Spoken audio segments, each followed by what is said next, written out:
you to the test. Will you back down, turn and run, or stand up with the best? When your back's to the wall, what will your answer be? Will you run for the door? Will you run out on me like it's hard? It's no holds barred. All right, we got taglines. Indeed we do, and we have our very special guest to read them out for us. So we get to listen to what they are, and we get to comment on them for once. All right, I'm diving right in, not even introducing me. Okay. These are too we'll good. We'll get to you later. Yeah. All right. 2 taglines for this film. The first one is one that's actually fairly new to me, but it is Battle of the Super Tough Guys. Like trying to oversell, like they are men that do the fighting. All right, anger. so let's just get this straight now. Okay. There is a running theme in this movie of terrible names for things. Yes. And this tagline sums them up better than anything we will say on the next hour and whatever of this podcast. The second tagline for this movie is the one that I recall from the box that I had as a kid. You had this as a kid? I wore this VHS out. Oh. I mean, wore it out. Had to rebuy it. Had to say, Mom, I need another no holds barred. All right, here we go. Ready? No ring, no ref, no rules. False advertising. Yeah. Every single fight sans one takes place in a ring. There is always a referee. Usually he's getting hit by one of the contenders. Albeit there seems to be no rules. Okay. Only time that it's not that is the one garage warehouse dookie scene. Okay? That's the only time there's no ref. And then, like, also usually in our experience with taglines, it goes, like, no ref, no rules, and then, like, the title, the like, no holds barred. Sure. You know, like... One could argue that you have just thought more about the taglines for this movie than the marketing people thought about when it initially was conceived. Absolutely. There is a series of first choices in this movie, hands down. Ladies and gentlemen, with a budget of $8 million estimated and a box office of $16 million, with one check stuffed down a man's throat, one man thrown through a windshield, one man kicked through a window, one man pooping his pants, one woman picked up by her face, one woman backhanded, one man thrown off a motorcycle, one man thrown out of a wheelchair and kicked when he's down, one electrocution, 12 fights in total, and 2 deaths, with a 4.3 on IMDb and 11% on Rotten Tomatoes. It's 1989's No Holds Barred. Let's drop some bombs.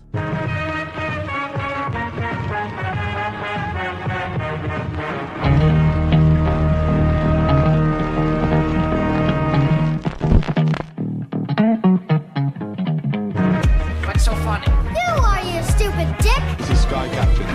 I'm on my way. Okay, my ultimate weapon, Super Lick. What's that It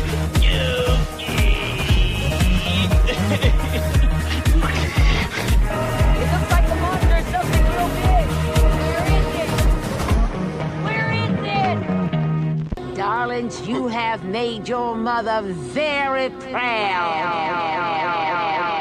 Welcome to Bombs Away, the only podcast recorded inside a projection booth. My name is Jonathan Young. Joining me in the studio, as always, is... Guy with the unibrow and the cross-eye that you just can't pay attention to anymore.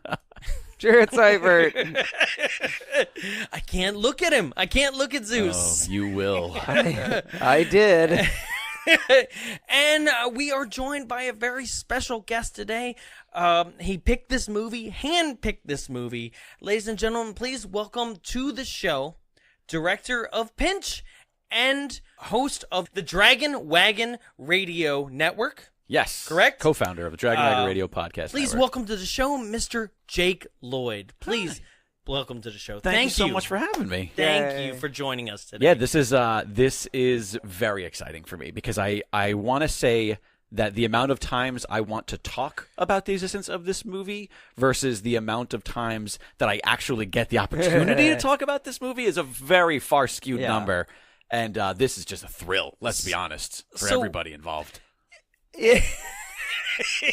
It did things. I'm a 90s kid. Like, growing up, WWF, WWE, all that stuff. Like, that was actually, like, that was big. I was in Southern Illinois as a child, and, like, I had friends that were super into it. Totally. And, of course, they were, like, I was the scrawny kid, and I was like, it's cool, I guess. And then, like, all my, like, huge, like, fat, I'll say it, like, my big friends. Rude. They were all, like, all my big friends were, like, really into, like, wrestling and professional wrestling. And I was like, I'll stand here and pretend like I'm into it. Weird, because so, like, it reminded me as a of kid, it. as a scrawny kid myself, all of my pro wrestling friends were all also scrawny kids. Oh, because we lived yeah. vicariously through these Goliaths and One these day we'll characters. be bulky. Yeah, Because exactly. I feel like in the moment, what you described is like everything that's in the bar scene later.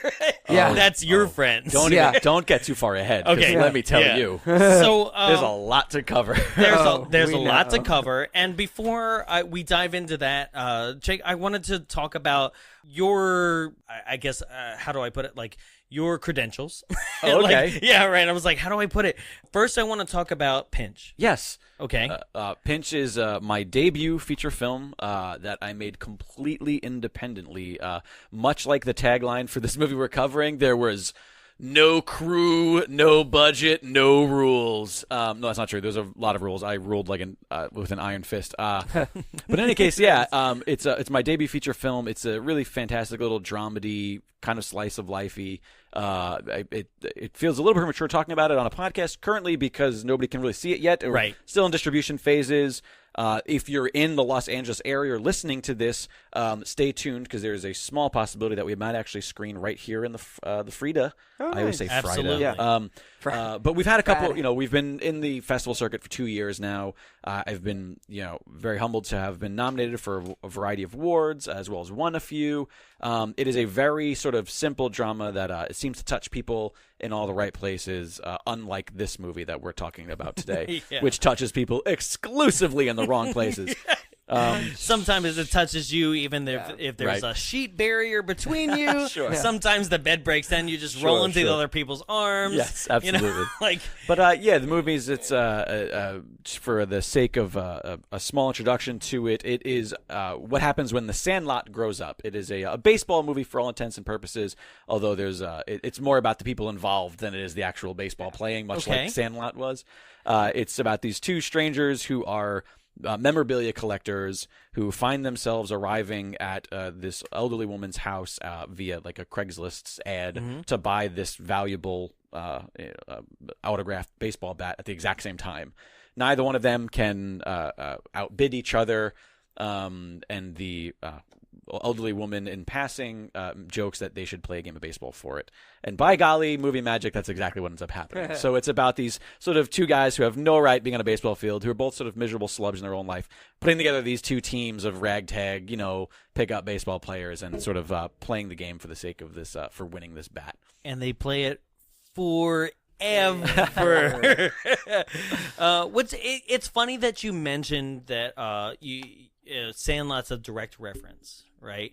Sort of, yeah. I mean, it's a like- good pitch. It's a good way people understand what the movie is. Because Right. Sandlot's not a baseball movie. It's a movie No. about kids hanging around a baseball field. Which Right. is, this movie's about adults and dealing with the adult drama of their adult lives around a baseball field. Right. So it's sort of similar in that sense. And now, recently, did you see the article that's like kind of being passed around this week about like the Sandlot's and its anniversary? So they got the cast together Oh, and really? like what they look like now. Oh, and Yeah. well, a lot of them went on to continued acting. Not all of them, but some of them did. But yeah, I mean, I think most of them look exactly how you would expect them to look, I would assume. Yes, Yeah. yes. But you know that Yeah. they made a sequel to The Sandlot.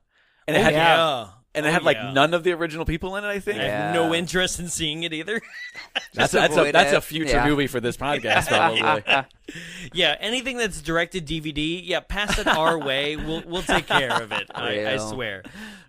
So also, other than Pinch, you, like I mentioned in your introduction, the Dragon Wagon Radio. Yeah, Dragon Wagon Radio is a completely independent podcast network that I co-founded with an incredible gentleman named Zenith. We both have our own shows. I have a fantastic little show on the network called Elaborate, which is it's not therapy, but it is therapeutic. It's sort of a hour on the couch is sort of kind of how that's presented. God, I need those. Yeah, Zen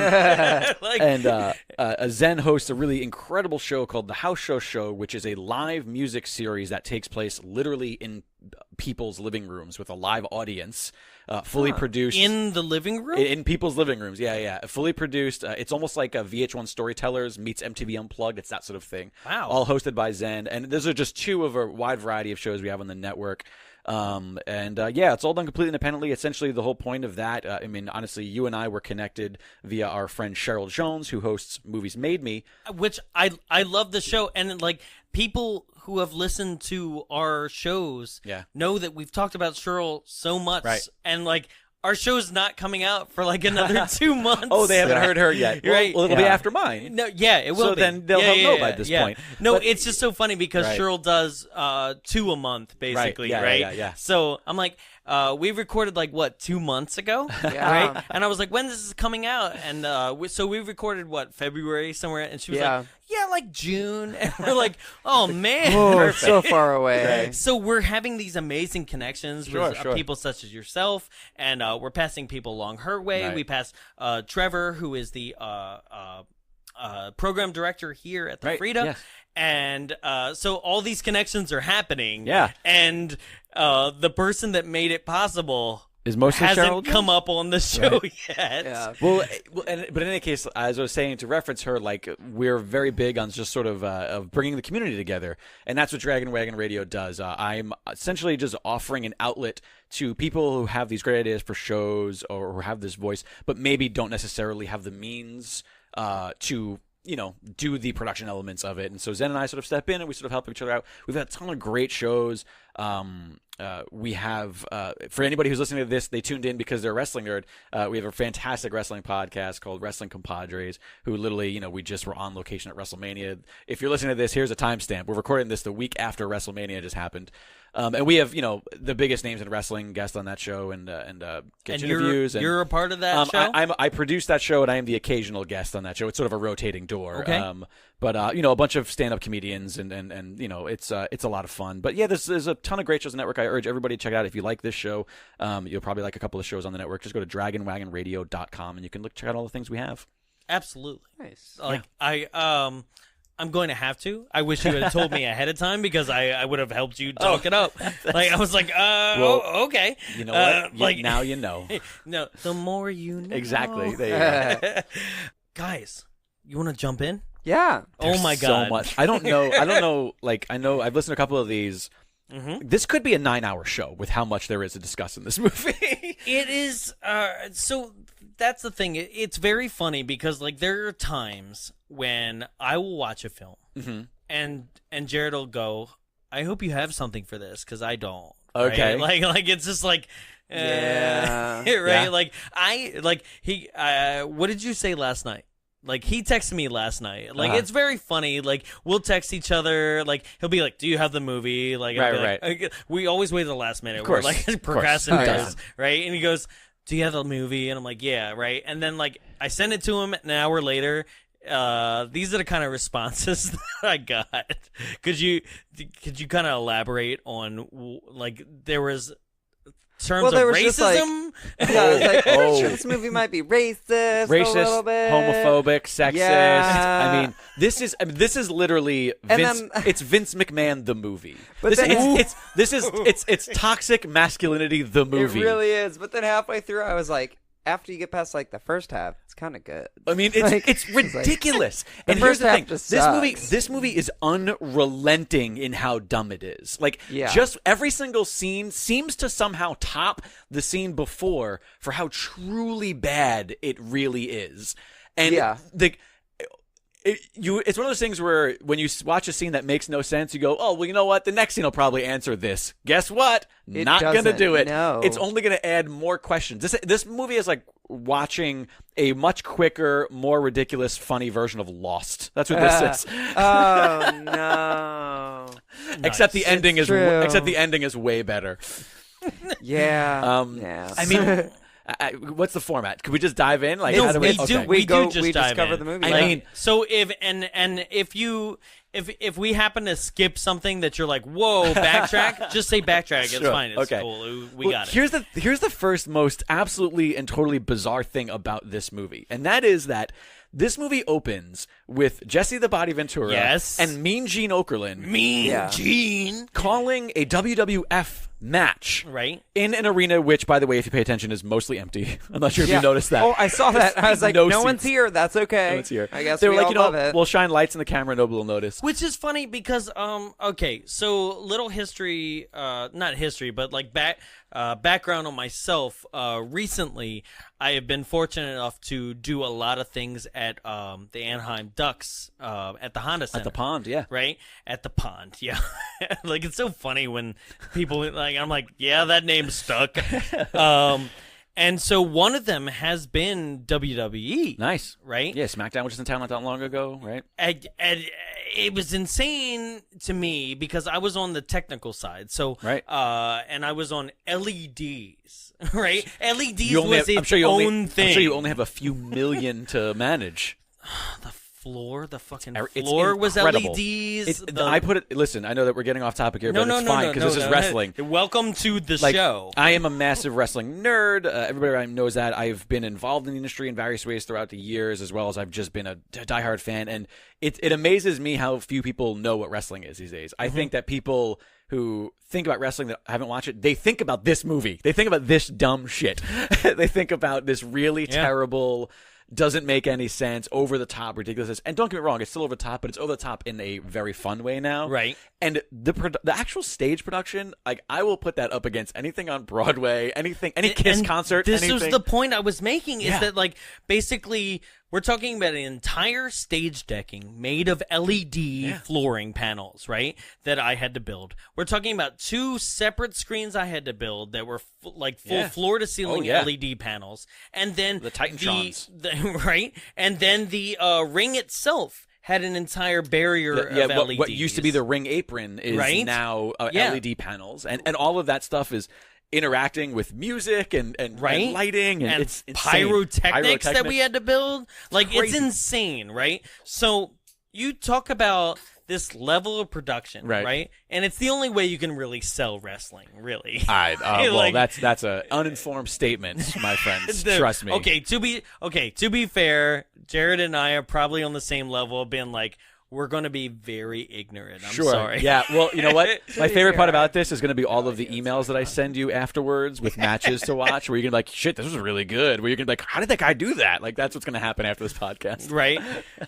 Especially because, like, I come from a very cynical standpoint of, like, this movie to me, I go, well, isn't this all fake anyway? So, and then it's not. Okay, so that's like, all right, you brought us right back to the point I was starting to make. Yeah. This movie opens with Mean Gene and Jesse the Body Ventura calling a WWF event, presenting to dressed us. as Bo Derek from 10. No, dressed like Jesse the Body Ventura. Let's just be honest. They're playing themselves in a universe that you're establishing in which the WWF exists.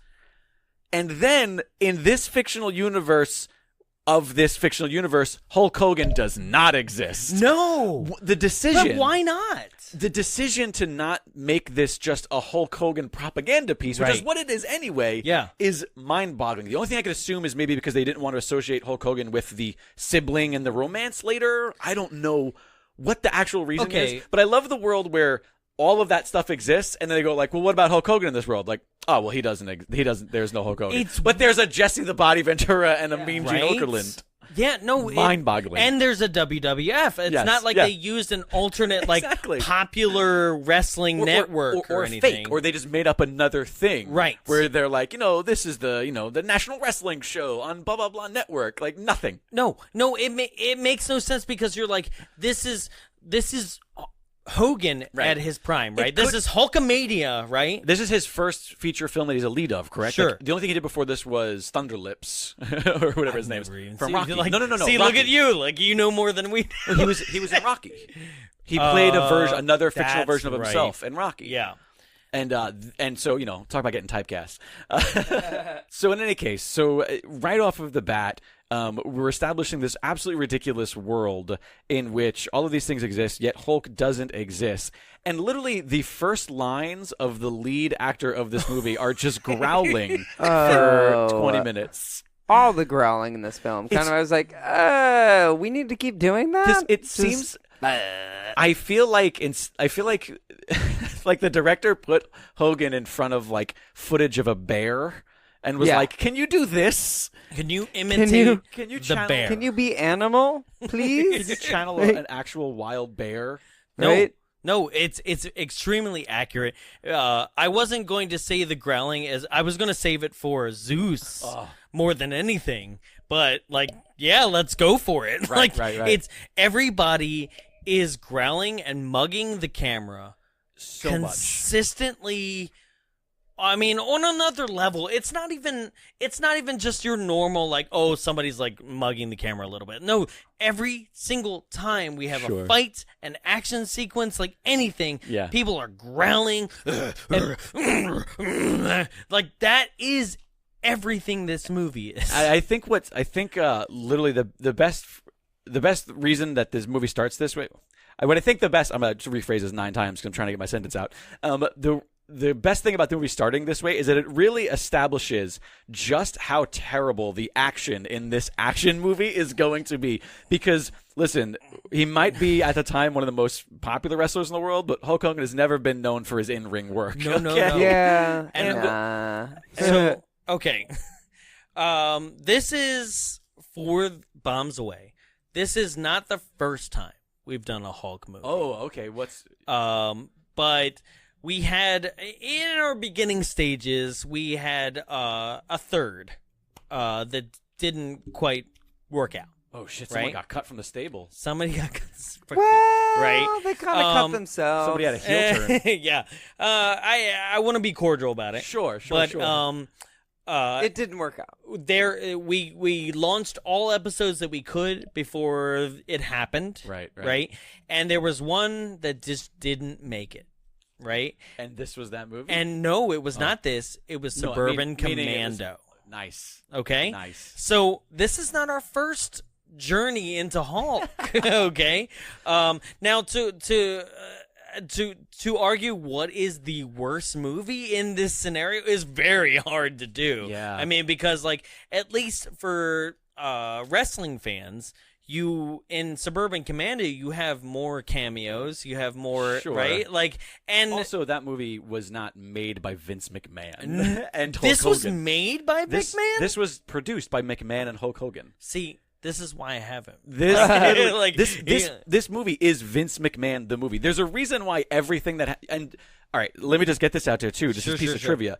They were presented with the script for this movie and did not like it. So they locked themselves in a hotel room and rewrote this entire movie in 2 days. And this is what they came up with. This is what was shot. God, I'd like to see what the original was. I would give anything to read the original note, because maybe it's really good. Right? What if it actually was a good movie? But anyways, I mean, the focal plot point of this movie is ratings. Literally, could this not be more in Vince McMahon's wheelhouse of the argument for ratings? They introduce Kurt Fuller, who is literally playing the most angry man in the entire world. Yeah. Talk about a guy who earned his paycheck. He must have burned so many calories just shooting the villain in this movie. But he also, throughout this movie, I'm like, you definitely are so much better as, that side person. This movie came out the same year as Kurt Fuller doing Ghostbusters 2 as the mayor's assistant. Not even the mayor. He's literally the Weasley guy who's I'm going to commit you guys to an insane asylum. He was playing the David Painter of this movie, but in that movie. So he's basically doing what he's always done, right? Sure. Which is just scowling. Just so much scowling. So angry. So many. I had to get a throat lodge just watching this movie because my throat hurt so bad. So I know we're jumping ahead for a second, but if we're talking about the fact that Fuller is McMahon, right? No, that's the thing is maybe is he fully no, because he's clearly the villain. I'm did Vince McMahon literally punch a woman in the face? I mean, listen, I'm not going to speculate anything about that. Right. But Did Vince McMahon go take a leak? Here's the thing is, I think, if anything, Vince McMahon, this is probably like some version of Ted Turner or some version of one of his enemies who's the ultimate evil. Does Vince use the term jockass a lot? Oh, my God. That's the only thing I remember about this film was Jackass. I feel like Vince McMahon came up with the jockass in that hotel room he thing. He loved it. He thought it was the most witty thing ever. Do you get it? Because it's like Jackass, but they're jocks. And then he decided to sprinkle it throughout the entire they're movie. like jackasses, Keep doing it. but like jockasses. Okay, huh? but back to the plot. So here's the thing. So the whole focal point, the whole like pivotal thing about this movie is that Kurt Fuller wants to get this, Hulk Hogan, we'll just call him Hulk Hogan, on his network. But they don't establish, does he have a wrestling organization? What does he want Rip to do on his network? Does he want to put him in a reality show? Does he want to give him like a sitcom? Right, because they're not a competing wrestling network. Not yet, right? but yeah. They're the WTN. Yes, right? Which, by the way, I love that the villain has a name, but we never know what the network is that Rip is on. It took me an hour into the movie to know Fuller's name, which is Brell. Yeah, it's irrelevant. He doesn't even have it's one name. Yeah, Brell. What is it? It's not even a good name. You should have just called him. You should have just called him Kurt Fuller. It would have been way easier. But that's part of the problem is WTN, the World Television Network. Yeah, let's talk about the series. Generic. The series of first decision names. Yeah. What should we call the TV station? I don't know. World Television Network. Perfect. Nailed it. Move on. Right. It's Everyone global. sees it. Yeah. We got it. Perfect. Love it. Right. And Brell is the CEO. He's the CEO who also happens to be the face of the company at Right. times for some bizarre reason. And he absolutely likes quartz rocks. and he likes. He has a bust of himself in his office. Yeah, this that movie. he stares at. He this also is has the 80s mask from The Mask. It's literally 80s tropes, the movie, because everything that you could want out of an 80s movie is in this movie. There's the villain who has a mask of himself, the villain who hits women, the villain who beats his henchmen. You've got a helicopter. You've got electrocutions. Jewish lawyer stereotypes. Yes. You've got. I mean, it's every single 80s stereotype crammed into this 90 minutes of magic. Yeah. Also, his boardroom, his table. There's no table. It's like some weird W. It looks like right? It looks like that was the original model for that stealth fighter jet that we all know. Wait a minute. Is it maybe it was supposed to be W? What is it called? World News? World Television, WTN. Yeah, but they were like, why do you need 3 tables? Okay, all right, hold on. All right, the WTN boardroom, right? Yes. Which, let's say the table is a W. Also, they're clearly not a board.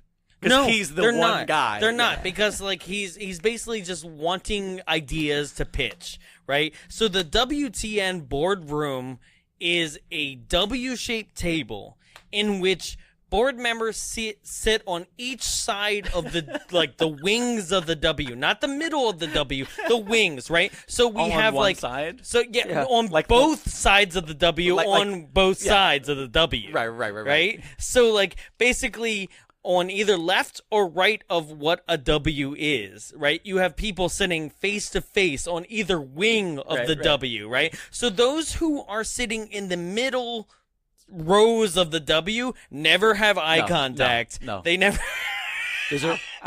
And you know that on set they're like, hey, can we get some swirly chairs? And he was like, no, we're not. We don't know. That's not in the budget. That's not in the budget. Fucking Bill. Bill's always suggesting swirly chairs. I don't even know what he looks like because he's behind me.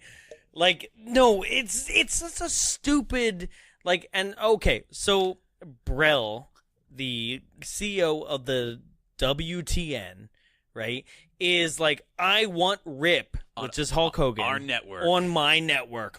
Doesn't say what he wants him to do on the network. No. Specifies. Just wants him. So basically holds up a picture and says, "This is what I want. who's going to go out and get it for me? Right. And I'm like, I might like a man. I think he says, what's his price? All I want to know is his price. And here's the thing, is like, it's pretty quick that we go from that to him, like, he gets the meeting with Rip. There's no like, oh, Rip, are you going to take this meeting? No, I'm good. If you're so loyal to your network, which we don't know the name of, then why are you even in this meeting? Yeah. No, absolutely. Oh, and like you spoke, your eyebrows raised. I was like, oh, Jarrett has something funny.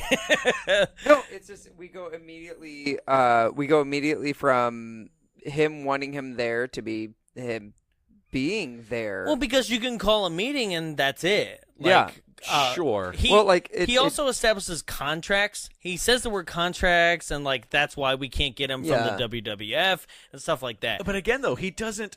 He's not. He's not going after getting the WWF on his network, which seems to me like a much more logical decision. But it also doesn't seem like WWF exists. Well, I mean, it does, but there's no like. Is WWF the network? Yeah. Is that what we're to believe, that there's a network called WWF that just puts wrestling on TV? Right. You would think that the WTN should have been like, I don't know, like a competing network with WWF. Right? Yeah, but I always have to go what letter am I saying? But did what was the extreme football that took over? XFL. Yes, Yep. XFL. It's coming back. It seems like the entire story of XFL, but like warped to go with wrestling, to where it's like XFL was like football without rules, and then someone was like, the movie that we're watching is like wrestling without rules. So what you're saying is like Vince made this movie and then watched it and went, you know what, we can do this with football. Yeah, exactly. But my favorite part about that analogy is that in that analogy he goes, you know what, the villain had a good idea. Yeah, but that's like it's exactly what it felt like. I was like, well, we already did this with football and know that it failed. And, well, that comes way later. And I was like, way later. That's years and years later. Right. But okay, so he takes this meeting with him, and the quickness at which he goes from I'm in a meeting to I hate you with every core of my body escalates quickly is too short of a thing to say. If I could pick one word to describe this movie, it's definitely subtle. Yeah. Okay, so just very subtle. This is a scene that if you had to pick like the top 3 like things that you remember, like whether it be lines or things like that, like this has to be in the top 3. Sure. Yeah. Right? Like it's used in the trailer. It's like, so basically Brell, the owner of the WTN, offers basically a blank check, being like, whatever it takes, like, come to my I'll network, pay your price. right? And he's like, what's Meanwhile, your price? like we're gonna establish so many times in this, contracts. Like, there's a reason a contract exists, and there's a reason why you can't break it, right?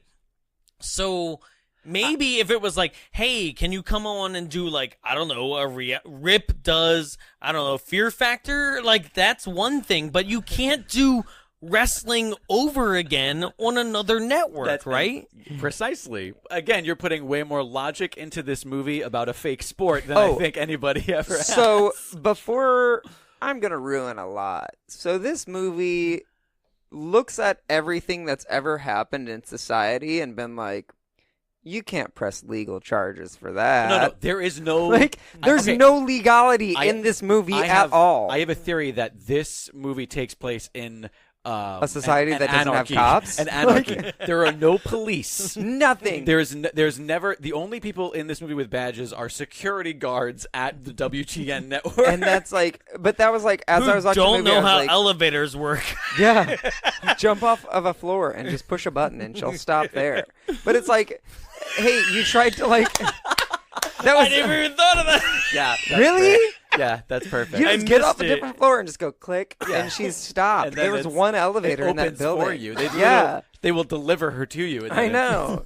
But like throughout the whole movie, like bad things happen. It's like, call the cops and get like a statement. No. Why call the cops? Nothing happens. Listen, like let me they ask you this. literally beat someone up. Why call the cops when you can just rip them? All right, that's what I want to say. Rip them.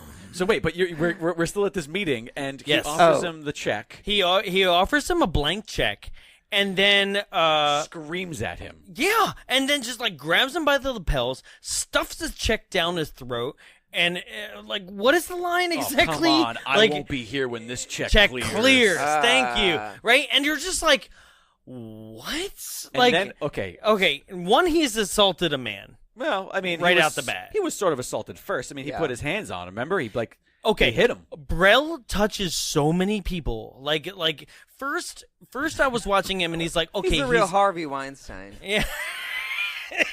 He touches him. He's like, shaping up. Wow. Yeah. Right. Like, oh man, like you're a good guy. You know, filled out like well. Kissing his ass, and then like. It just keeps escalating from there. Brell touches so many people to the point where it escalates to the point where he's punching people in the face. Yeah. Like, that's Brell's MO. Like, that's just Fuller in this movie. How else are we going to know in the movie that he's a bad guy, Jonathan? Oh, I don't know, because it's played by Fuller? I mean, from a writer's standpoint, Weasel! Listen, I always have all of my bad guys just punch everybody. That way the audience knows. Because you don't want to... If you punch someone, you're bad. You don't want them to make any assumptions. Hold on. Okay, so other than Hulk Hogan, arguably Kurt Fuller is the most, I don't know, well-known person in this film. Sure. Let's see, looking at his IMDb, if there is a film... Oh, look, top, 4 photos. It's actually no holds barred. Perfect. Right? Let's see if there's actually a film in which he's not a weasel. I mean, it's that's sort of his thing, MO. Right? Let's go back to... Who is he in Heathers? He's a teacher in Heathers? He's a in teacher. Heathers? Yeah, I think he's he a is in teacher. Heathers. That's like 80 what? 80, It's at the top. Yeah. 87. There's no holds barred. There's Ghostbusters 2 in the same year. Red Heat, I remember that one. He has such a massive lineage here of movies. Oh, absolutely. I'm sure at some point he's played a delightful person.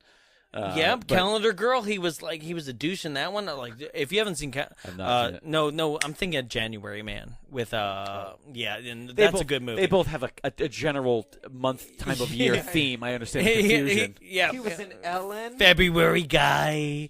You know, but this was more than I expected. His IMDb list is he's huge. overwhelming. Sorry, the dude works. But he has always been this was an unsuccessful weaselly, pitch. right? He's a weasel.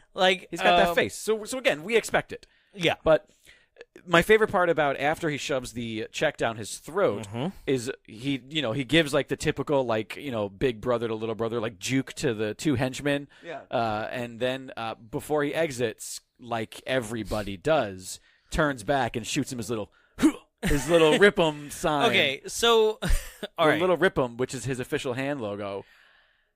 This is okay. So you guys were talking about this before we started, all right? And you noticed this. I guess I blocked it out. I thought that he was just giving thumbs up to everybody. No, not at all. It's sort of that. What do you call that? That Hawaiian. Yeah, like surfs up, dude. Yeah. Or Yeah. if, in sign language, the whole I love you, your pinky finger, your pointer finger, your Right. thumb finger out. Except But then your pointer finger is curled curling half. his pointer in, which is sort of hard to do. But once you lock it in, I mean, man, it feels good. I get it. You get it. But you got to do it flexing the bicep and throw it down like that, snap But it in there's there. not even Just it snap doesn't it in. connect to anything. There's a whole thing online.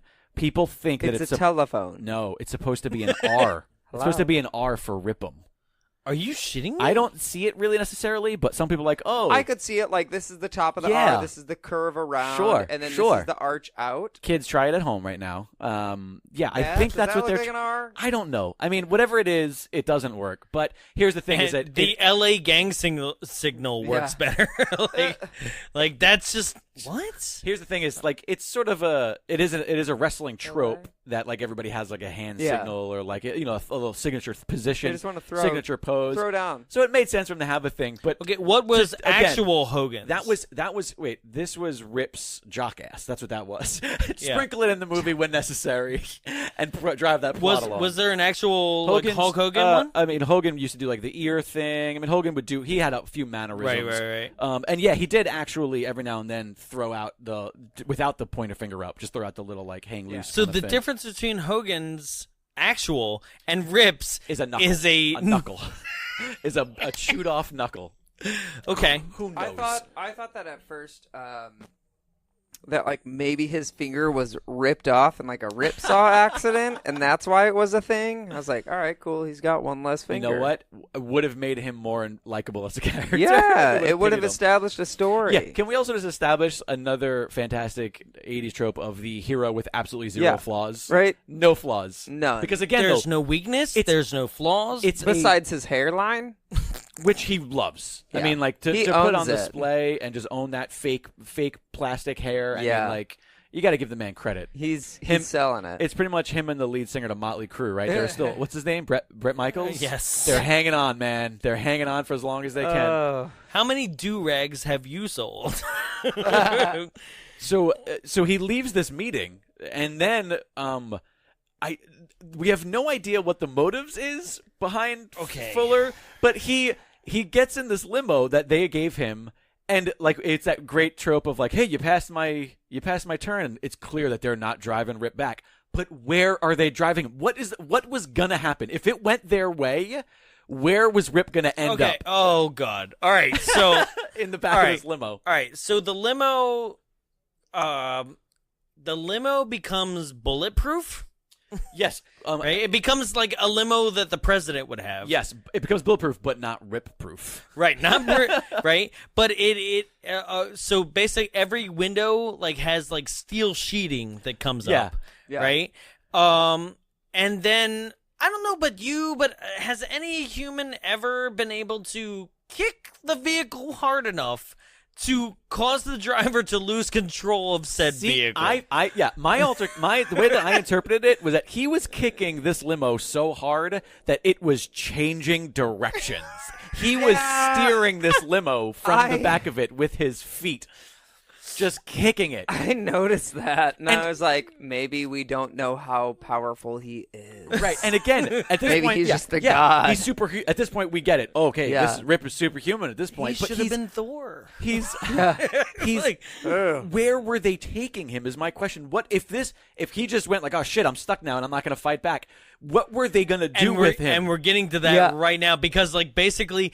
Like, he kicks the vehicle so hard that the driver loses control and then, like, goes into, like, an abandoned construction site. I believe he kicks it so hard that they end up on the Universal backlot. Yeah. And there's random, there's one point where the car is driving down a perfectly empty street, and then it cuts to them in front of a wooden outhouse for some reason. Yeah. Again, 80s tropes. They're all there. Does not make sense. The limousine drives up a ramp. So that it can do a stunt jump, and then like lands into this abandoned factory, which henchmen are waiting for him, and that's what you meant. Like, where are they taking him? Did you think that they were henchmen, or were those just like the warriors waiting on their turf? Like, I feel like they just happened to be gang. They're like, you're here, get out. If you listen closely, when they walk up to the limo, they go, oh, check out this limo. It's a nice limo. Like, they're just thugs. They have nothing to do with... They're just homeless guys. They're just like your everyday run-of-the-mill thugs. But you know what? It doesn't matter that they're there. Rip explodes out of the what was steel-sheeted... It's got a little sunroof, a spring elevator, shoots him right up on stage. So do you know how like when you're playing Mario, if you hold down for a little while before you jump extra high? Yeah. That's what he did. He crouched in the back of the limo for a couple extra seconds and then just exploded through the ceiling. Shot right out. Yeah. Sunroof, who needs it? And by the way, with so much force that he destroyed the roof, but not enough force to deter his own momentum head first to then stay upright, landing on the roof. He did well. Yeah. Oh, he stuck the landing. Like it was not a problem for him. 10 out of 10. And then he proceeds to beat these guys up, throw one through the windshield. Meanwhile, the driver is watching all this from the driver's seat. Yeah. Right? He throws one guy through a windshield, one guy through the passenger side door, and then proceeds to go around and rip the driver's side door off and pull the driver which out. has no hinges. No, There it are has no hinges. hinges. He actually pulls it off completely straight. He doesn't like open it and then have to pull where the hinges are. No. He pulls it straight, completely off, as if you were just picking up He's a strong man. He's real talented. He can do what he wants. Meanwhile, Doors, he's not for also him. like I have to backtrack and be like he's been dressed as like a Shogun ninja the we whole haven't time. even acknowledged the wardrobe. We haven't even touched Like- the wardrobe. He looks like an extra from a Godfrey Ho from movie. Last Like, he's- Dragon or something. Like, I mean, and ultimately he's just wearing Hulk Hogan in the '80s clothes. Yeah. But it's almost like he has two articles of clothing and he just has them in different color schemes. He has a black gi and he has a light blue gi. You consider them geese? I think that it's more of a. I feel like it's more of a jazzercise kind of suit. he's Okay, got. yeah. Lots of tight leggings. He's wearing black Flash Gordon gear and blue Flash Gordon Yeah. gear. So he Oof, rips Flash. the door off the hinges, pulls the driver out, and they make sure that they focus in. And this arguably is probably the most memorable scene of the movie. Hands like, down. I used it in the theme song that you heard. As a kid, this was the best ever. Right? They make sure that the camera first has a shot of a completely soiled, wet bottom Right. of the driver. Driver. But then, then we get what is arguably Oscar worthy, if you ask me, as far as performances This go. guy. He, for some reason, he's holding the driver up over the air, and he is snarling and chuffing. There is so much happening in his face. This is why I didn't use the whole clip in the theme song, because there's a lot of like to let you know that he's tough. Because the last thing a tough guy does is stand there stoically and just look tough. You have to breathe a lot.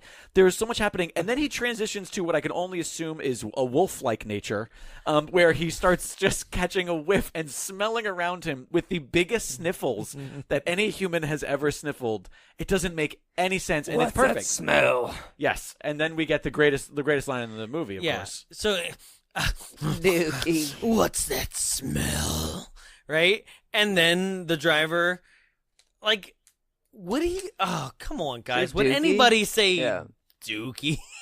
I mean, if you were trying to make a movie for kids that I also guess so. that also features So Yeah. you think casual they were murder, making it? You think they casual were murder definitely and, making it for kids? I mean, yeah, with casual murder and rape attempts aside, I think this was totally. I mean, Hulk Hogan is the say your prayers, eat your vegetables guy. Like that's Yeah. the reason this movie Yeah. made so much money is because every kid who was obsessed Right. with Hulk Hogan, like myself It was as a child, Hulkamania. yeah, Hulkamania was running wild, and so was this movie, and it's ridiculous. it was running off the hinges. Right. And my favorite part about that is then boom, cut. That's it. Next scene. Right. After the Dookie, there's no resolve. Where were you Dookie. taking me? Office What were you scene. doing? No. So like, Bam, yeah, move. he goes, what's that smell? And the guy goes, Dookie. And he goes, Dookie. End scene. End scene. We got it, guys. We got it. Check the gate. We're good. Yeah. So now we're introduced to Samantha. Yeah. In the in the most like. During the Me Too movement, okay, this is like the worst scene to have to watch. Well, the where whole Rip scene. just like I fucking Well, he also learns how to spell. Right? Because Samantha Ann Moore is her name. And he goes, Sam? Really? Sam? Like, her name is also her initials. Like, yeah. and he's fascinated by Yeah. this.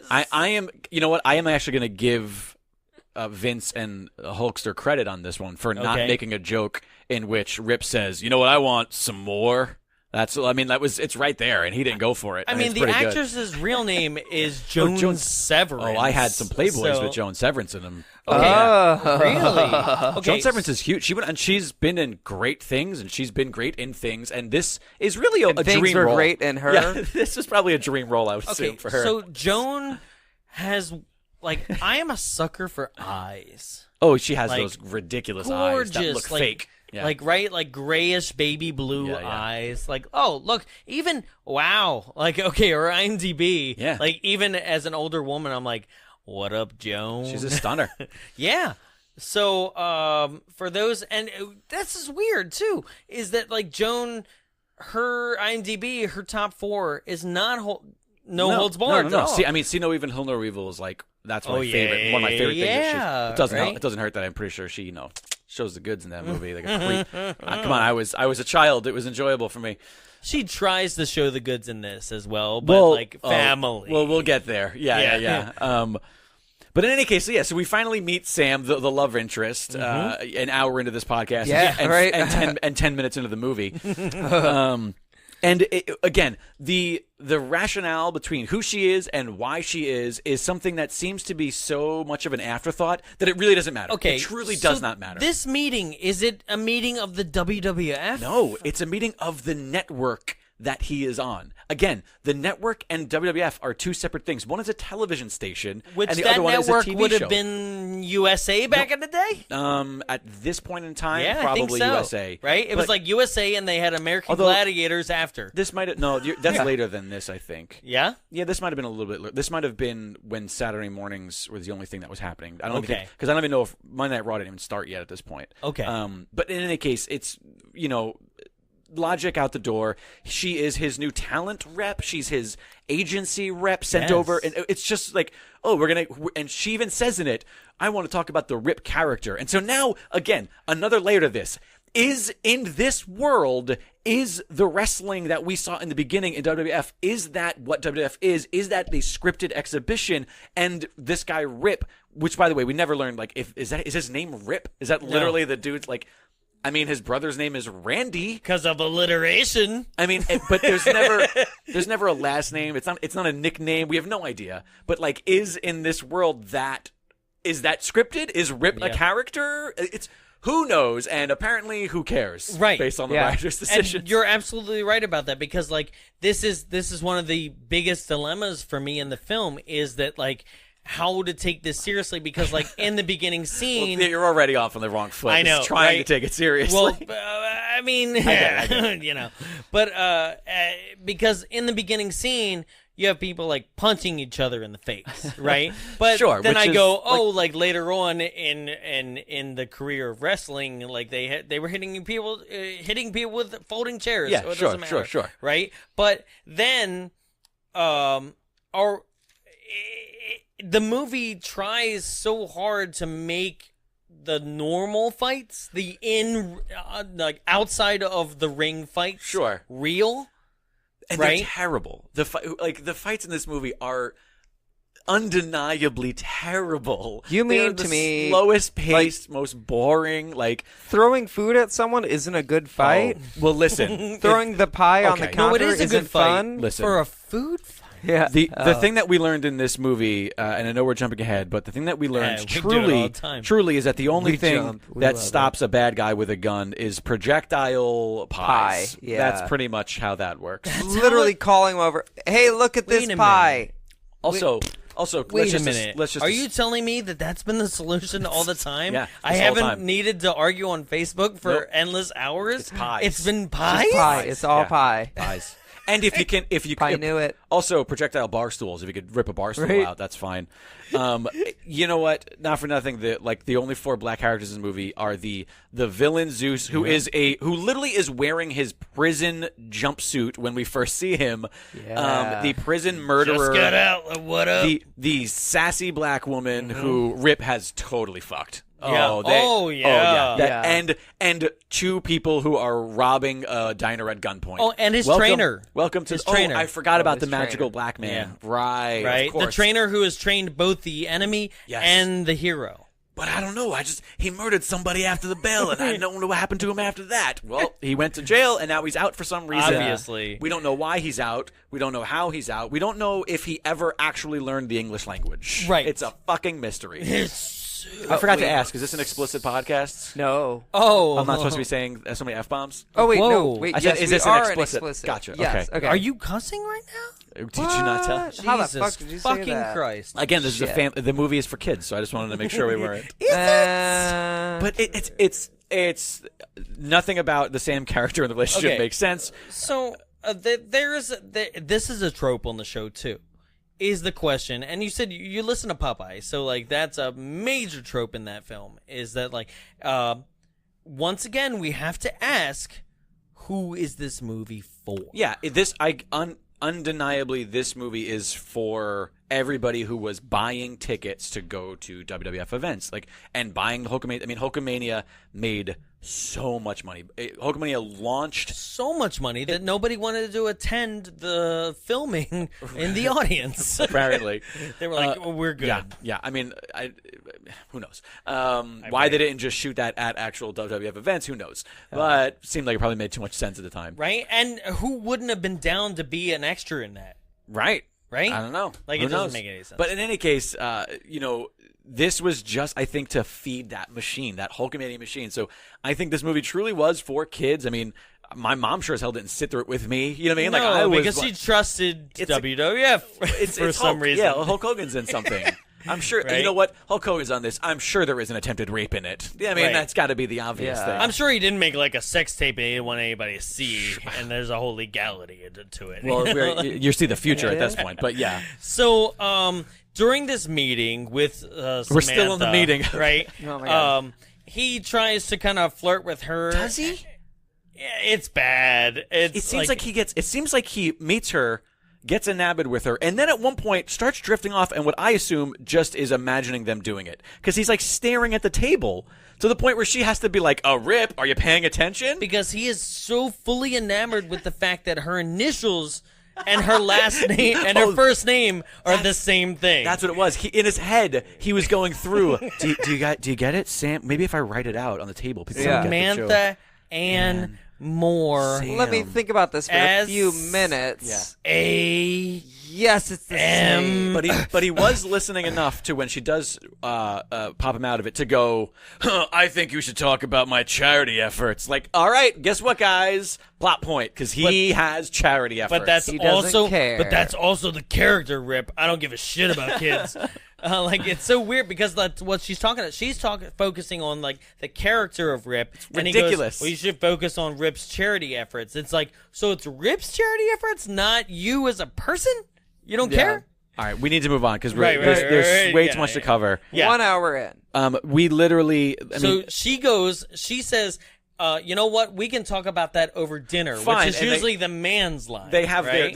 their dinner fight, which means at like, a cathedral. I meant like Yeah, I was like, well, I meant like fine, I'll take you to dinner. Fine, wear something nice. Fine, I'll pick you up at 8. Like that really. But she she's becomes the the only man one in this saying situation. that. So, yeah. right? Sure. He's like, oh, okay. Sure. So they have a dinner in a cathedral, which is Yes, they do.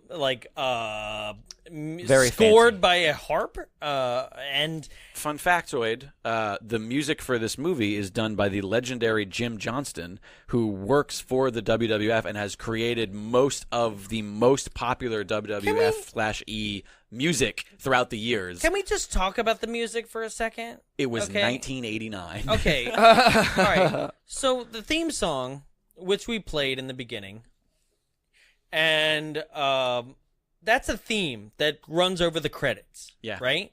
But never shows back up in the entire film. But And that's it's a lot of movies. decent 80s But that's a lot of movies, ballad, though. Come on right? now. No, you're right. Yeah. Right? It's like theme song that is the title of the movie as Yeah. well, right? Yeah. And kind of doesn't apply. It's made for the right? credits. Yeah. But you have a movie that could have used it heavily and instead uses this same rock and roll kind of guitar riff of bam bam bam bam bam bam bam But bam, not bam, always, bam. because sometimes there's the 80s synth. When they're in that diner where the two guys rub up, it's like literally the most on-the-nose country music where I'm pretty sure the lyrics are like, I got some mustard on my blue jeans, and now I'm eating hot dogs, and then the song is over. Like, Sometimes you need to rob a diner. Yeah. That was weird. But it just...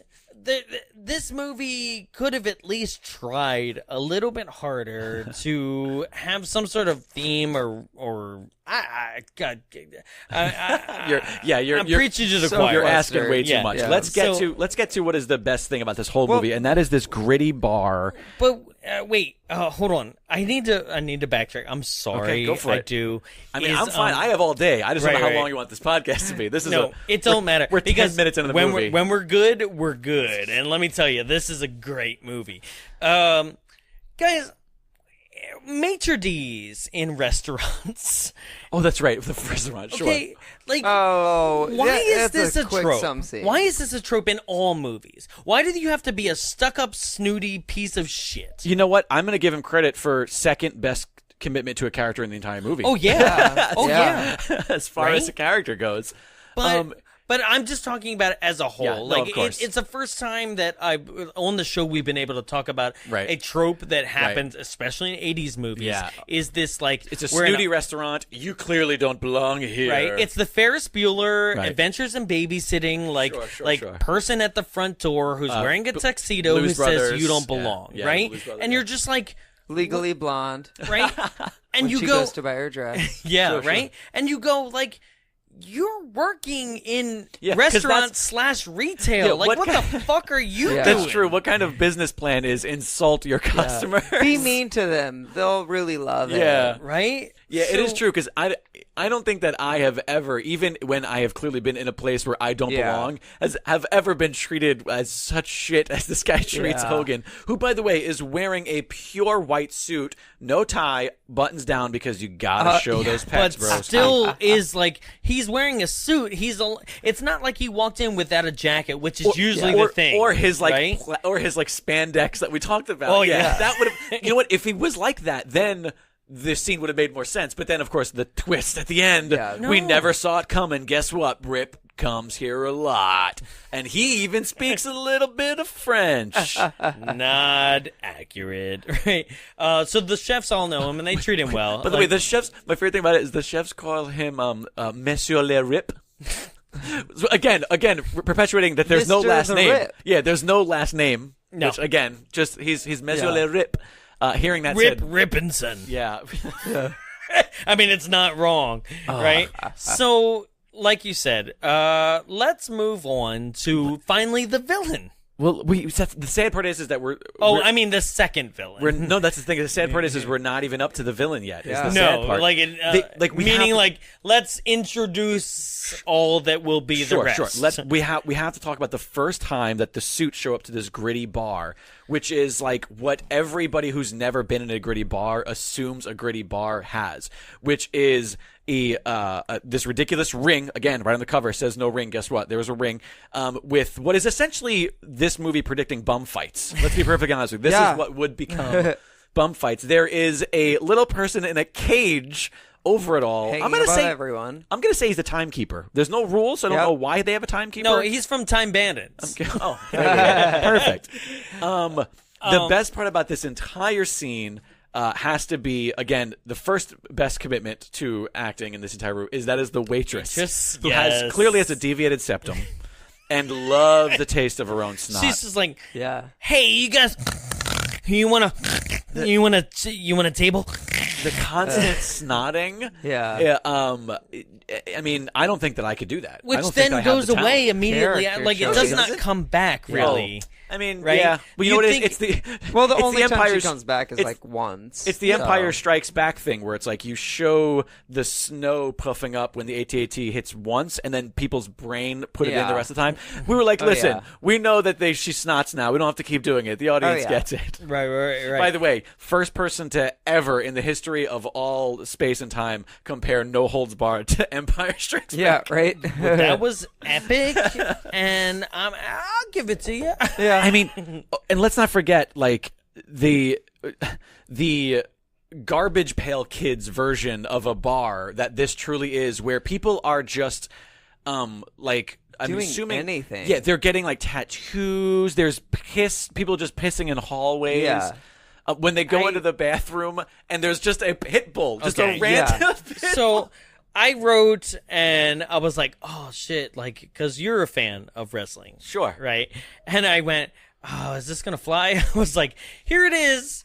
the majority of WWF fans like as they imagine them. That is right. No, that is incredibly rude. First off, I know, right? But okay, listen. Let me say this. Yeah, not all wrestling fans are those people, but all of those people are wrestling fans. There it is. Okay, because there is one wrestling film that I actually adore. Wrestler? No. Oh. It's what's the one with the guy from Scream? Shit. Are you seriously with the King talking about Rumble? Ready to Rumble? I love Ready to Rumble. Ugh. Okay, but that should be on this podcast. But I think it's fun, and I think it pokes fun at the genre, right? Yeah, but it does everything. Admittedly, I don't remember it very well. I mean, I think I saw it like when it first came out, and I couldn't tell you anything about it, other than the fact that it exists. Right, and it does everything that this, and I think that the makers. Or basically, McMahon and everything believes that this is their audience. No, here's the thing. I think that this again, it's that weird little like this movie is sort of a like introspective of what is happening in McMahon's head. Okay, because remember the villain in this movie explicitly says like, "Oh, these people would cheer at a hanging," and he goes, "I know it's great." Like, I think that he's perpetuating, like, this is not what the WWF stands for. Right. Which, of course, it exactly is that. And what you said, but it's that weird thing of, like, it's thou doth protest too much. Okay. As far as, like, him saying, like, this is bad, guys. Like, this is, like, no holds barred is a little extreme. This is, a little much as far as I'm concerned. Have we talked about the title? Yeah. No, not at all. Okay. Okay. Can you, in your best...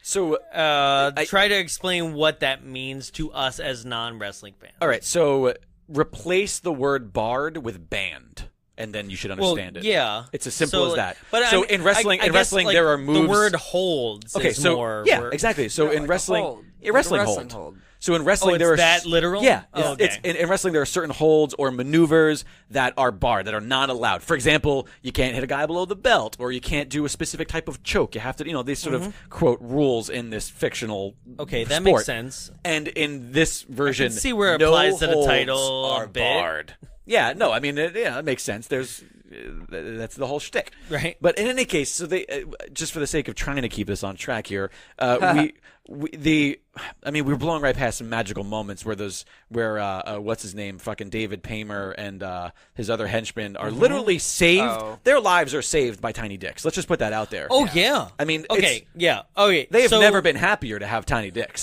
So Brell's two kind of like Jewish lorry henchmen. Right, like, I mean, it's the stereotype, right? David Paymer, who's in one of my all-time favorite movies, City Slickers. Yes, does a great role as in one this, of the ice cream, brothers. And they're like, we got to use the bathroom. I love that this bathroom spray paints on the walls like, please wash your hands. Oh, yeah. It's the law. Like in a bathroom where it's like you're pissing in trowels and like look at the rest of the place and tell me if any of the law is being followed. Here. Well, but I mean, and the fact that it's like clearly spray painted, it's ironic. Right. It's an ironic street art. Yeah, that was an original Banksy on that wall. A lot of people don't know that Banksy started in this movie. That's right. And then the freaking pit bull. There's just a pit bull in the bathroom.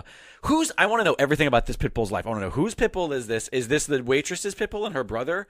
Maybe is this just the pit bull who kind of like lives in the bathroom? Maybe he's the bathroom attendant. Yeah, he's supposed to tip him. Maybe he like brings up. They've trained him to like bring little towels up. Yeah. By the way, her brother, the brother who is the guy who goes 2 teeny wieners, whatever the line is. Yeah, teeny wieners. WWE Hall of Famer, Hall of Famer Stan Hansen, who was infamous for being very stiff in the ring, which stiff is a term for a guy who maybe, doesn't make it as fake, but he's not as safe. Like if he's going to hit you, he's actually going to hit you. Right. So he's infamously known for being very stiff and always attributed to the fact that he had really terrible eyesight.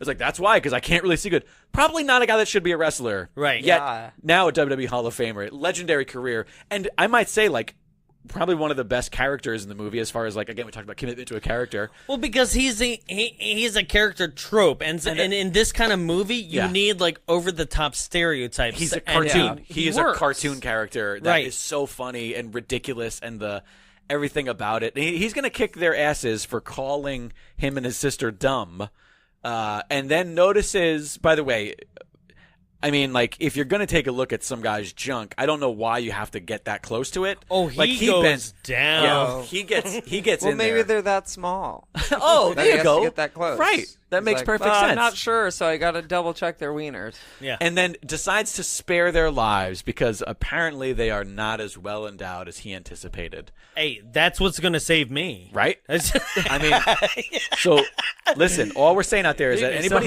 anybody who's listening to this who maybe, wasn't blessed, wasn't hashtag blessed. If you're about to get beat up, pull your pants down. Pull your pants down. Show and be like, listen, dude, come on. Really? Like, there's two things. You need glasses and to have a tiny dick, and then you will get out of any fight. fight. Thank God for your tiny wiener. Don't be a bully, be also, a star. The name of the bathroom is the VD room. Oh, yeah, that's right. I forgot about that. The venereal disease room? Again, kids movie. Yeah. What's the rating of this movie? The what? The rating? Is it PG? Wow, what a PG-13? You know what? Nobody's ever asked what the rating of anything that we've ever done it's before. because I'm fucking great at this. PG-13. Yeah, PG-13. See?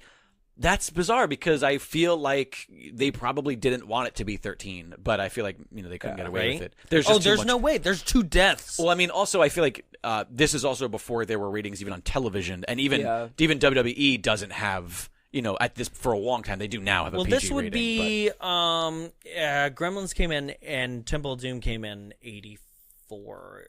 So basically, that was when PG-13 got created. Gotcha. Those two are history for that. So like that's when after that for like a good 5 years, they would throw PG-13 like loosely at things, being like, "There you go." Right. Yeah. By the way, speaking of Temple of Doom, this movie came out and its direct competition for opening weekend was Indiana Jones. Was Last Crusade? Yeah, Last Crusade. No way. Yeah, I think this movie came out the same weekend as Last Crusade, and it did not. Wow. I'm going to tell you, it did not beat it in the box office. Oh, what? What? No. It's also just interesting Weird. to think about this the dialogue. museum belongs in this. Yeah. Oh, damn it! I just said the line. I said this belongs in a museum. Yeah. Think about the dialogue in that movie and the dialogue in this movie, and that they came out at the same time. Well, okay. This is another thing. If you're gonna do that, say that is that I had thought earlier that Ghostbusters 2 and this, where this is violently, your word, I know. This is violently late 80s. Sure. And somehow Ghostbusters 2 with Bobby Brown and the references and stuff is like violently early 90s, and they came out the same summer. Right, yeah. Right? I mean, I think a lot of this era of filmmaking just sort of gets blurred together because there's some movies that, like, it's astounding to know that they came out at the same year. When you're like, oh, this is such an 80s movie, and like, oh, this is such a 90s movie. And it's like, oh, they were released within 2 months of each other. There has never been a decade, but like the transition between 89 to like basically 88 to 91. Right. That has been more. It's a subgenre. Yeah. Or a sub-era. Yeah. No, because like you look at 99 to 2000, can you tell me the difference? Like, no you can't. Same numbers. With. Yeah. But this is a pure, clean-cut, simple example of 89 versus 89. Absolutely, yeah. Like, and this is violently 80s, 90, 89. So I think it's very interesting that they're, like you said, the word subgenre. Right. That's or sub-decade, sub-era, yeah. Right? But so here we go. In the, I feel like we keep starting because there's so much. I know. This I can get this out. I can do this. We're in it together, and I'm not the one drinking. I know. I've stopped. I was like, I need to. There's too much. I can't.